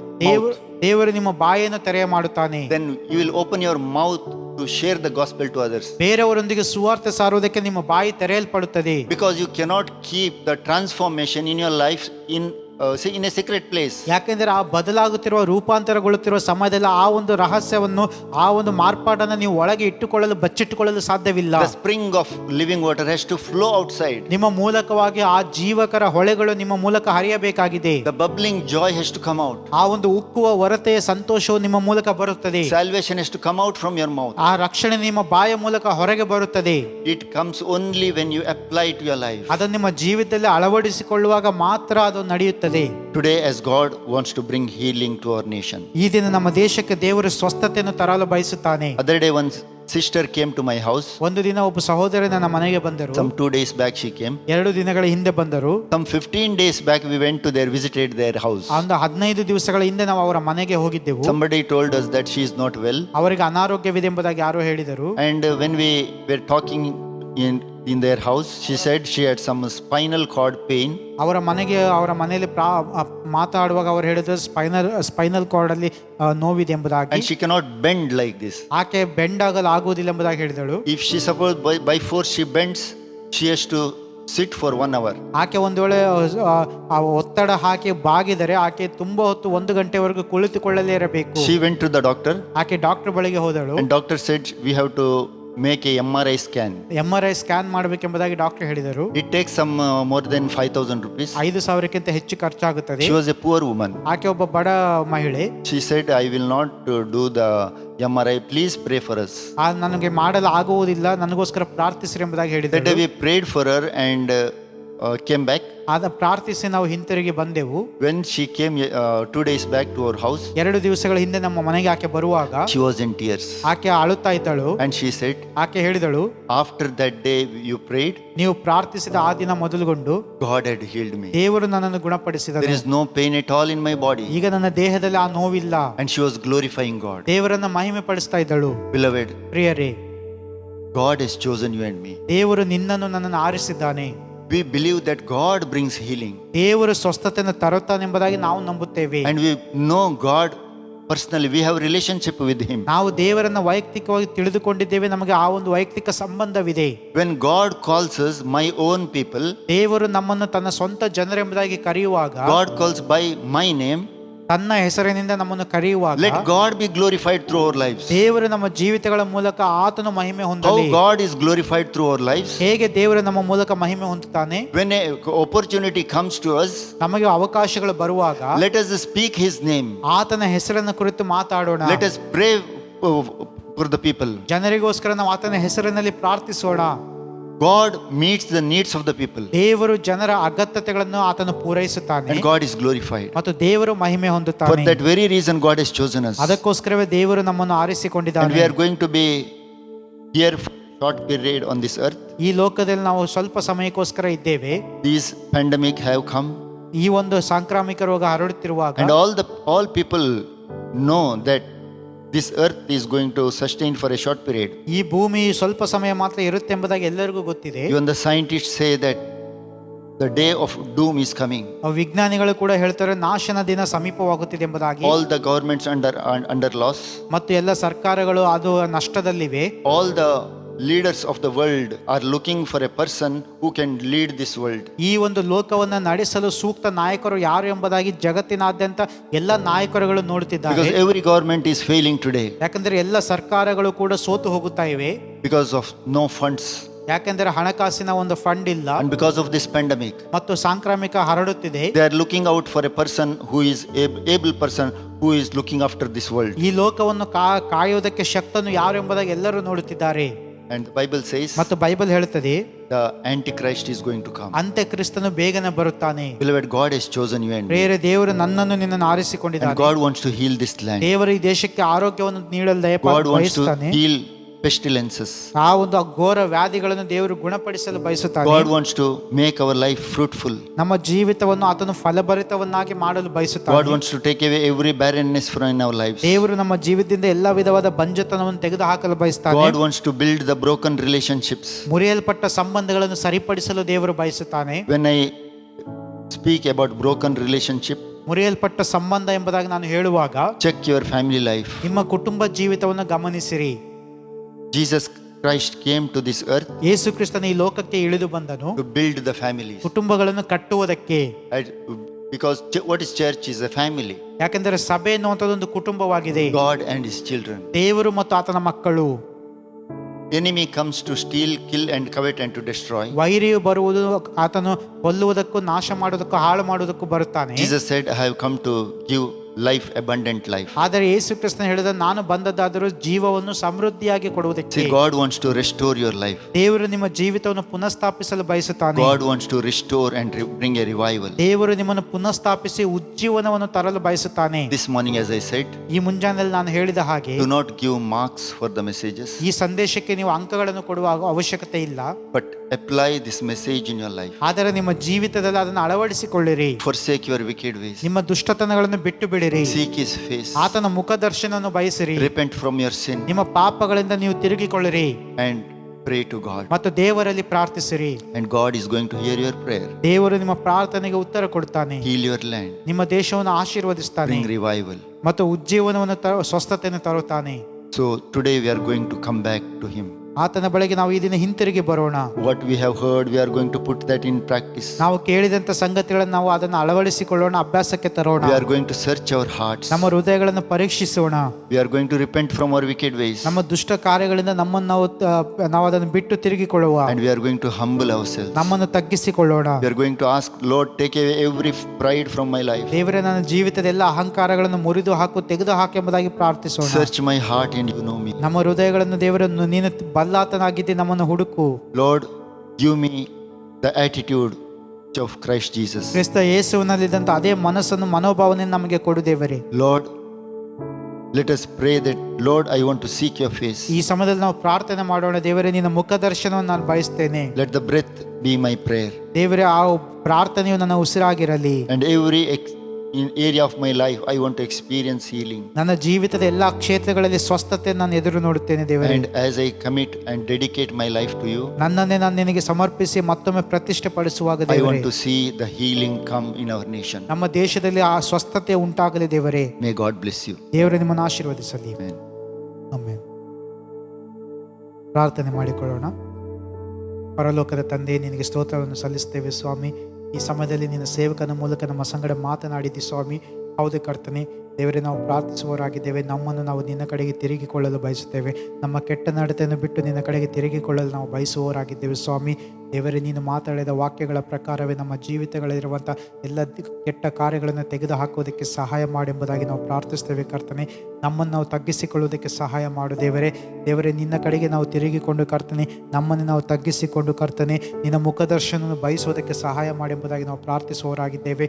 ಮತ್ತು ಪ್ರಾರ್ಥನೆಯ ಜೀವಿತವು ನಮಗೆ ಒದಗಿಸಿಕೊಡು ಸ್ವಾಮಿ. ವಿಶೇಷವಾಗಿ ಈ ದಿವಸಗಳಲ್ಲಿ ಕರ್ತನೆ, ಮತ್ತೊಮ್ಮೆ ಕರ್ತನೆ, ಈ ಒಂದು ವಾರಾಂತ್ಯದ ಲಾಕ್ಡೌನ್ ಆಗಿರುವಾಗ ಹೆಚ್ಚಿನ ಸಮಯವನ್ನು ಕರ್ತನೆ ನಾವು ಇದರಲ್ಲಿ ಕಳೆಯುವಂತೆ ಸಹಾಯ ಮಾಡು. ನಿನ್ನ ಮುಖದರ್ಶನವನ್ನು ಬಯಸುವುದರಲ್ಲಿಯೂ ಮತ್ತು ಪ್ರಾರ್ಥನೆಯಲ್ಲಿಯೂ ದೇವರೇ, ನಿನ್ನ ವಾಕ್ಯಗಳಲ್ಲಿಯೂ ನಾವು ಸಮಯ ಕಳೆಯುವುದಕ್ಕೆ ನಮಗೆ ಸಹಾಯ ಮಾಡಿ ಎಂಬುದಾಗಿ ನಾವು ಪ್ರಾರ್ಥಿಸ್ತೇವೆ.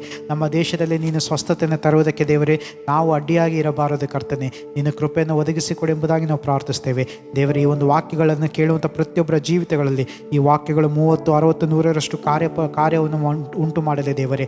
ಪ್ರತಿಯೊಬ್ಬರನ್ನು ಹೆಸರಾಗಿ ನೀನು ಮುಟ್ಟು ಕರ್ತನೆ, ಅವರ ಜೀವಿತದ ಎಲ್ಲ ಅಗತ್ಯತೆಗಳನ್ನು ಪೂರೈಸಿಕೊಡು ಸ್ವಾಮಿ. ಮತ್ತು ಈ ದಿವಸಗಳಲ್ಲಿ ಕರ್ತನೆ, ನಮ್ಮ ಜನರು ಯಾವುದೇ ಕೊರತೆಗಳಲ್ಲಿ ಹಾದು ಹೋಗುತ್ತಿದ್ದಾರೋ, ಯಾವ ಅಗತ್ಯತೆಗಳನ್ನು ಅವರ ಜೀವಿತಗಳಲ್ಲಿ ಹೊಂದಿದ್ದಾರೋ, ಅವರ ಅಗತ್ಯತೆಗಳಲ್ಲಿ ಕರ್ತನೆ ನೀನು ಅವರಿಗೆ ಪೂರೈಸಿಕೊಡು ದೇವರೇ. ಸಮೃದ್ಧಿಯಾದ ಜೀವವನ್ನು ಒದಗಿಸಿಕೊಡು ಎಂಬುದಾಗಿ ನಾವು ಪ್ರಾರ್ಥಿಸುವವರಾಗಿದ್ದೇವೆ. ಎಲ್ಲ ಕೊರತೆಗಳನ್ನು ನೀಗಿಸಿ ಮುನ್ನಡೆಸಿ ಎಂಬುದಾಗಿ ಪ್ರಾರ್ಥಿಸುವವರಾಗಿದ್ದೇವೆ. ನಮ್ಮ ಸಭೆ ಎಲ್ಲ ಜನರ ನಿನ್ನ ಸನ್ನಿಧಿಯಲ್ಲಿ ಒಪ್ಪಿಸಿಕೊಡ್ತೇವೆ. ಈ ವಾಕ್ಯಗಳನ್ನು ನೋಡುವಂಥ ಕೇಳುವಂಥ ಪ್ರತಿಯೊಬ್ಬರ ನಿನ್ನ ಸನ್ನಿಧಿಯಲ್ಲಿ ಒಪ್ಪಿಸಿಕೊಡ್ತೇವೆ. ಪ್ರತಿಯೊಬ್ಬರ ಜೀವಿತಗಳಲ್ಲಿ ಆಶೀರ್ವಾದ ಉಂಟಾಗಲಿ ದೇವರ, ಒಂದು ಬದಲಾವಣೆ, ಒಂದು ರೂಪಾಂತರ ಉಂಟಾಗಲಿ ಎಂಬುದಾಗಿ ನಾವು ಪ್ರಾರ್ಥಿಸ್ತೇವೆ. ಎಲ್ಲ ಮಹಿಮೆ ನಿನಗೆ ಸಲ್ಲಿಸಿ ನಜರೇತಿನ ಯೇಸು ನಾಮದಲ್ಲಿ ಪ್ರಾರ್ಥಿಸಿ ಬೇಡಿ ಹೊಂದಿದ್ದೇವೆ ತಂದೆಯೇ. ಆಮೆನ್.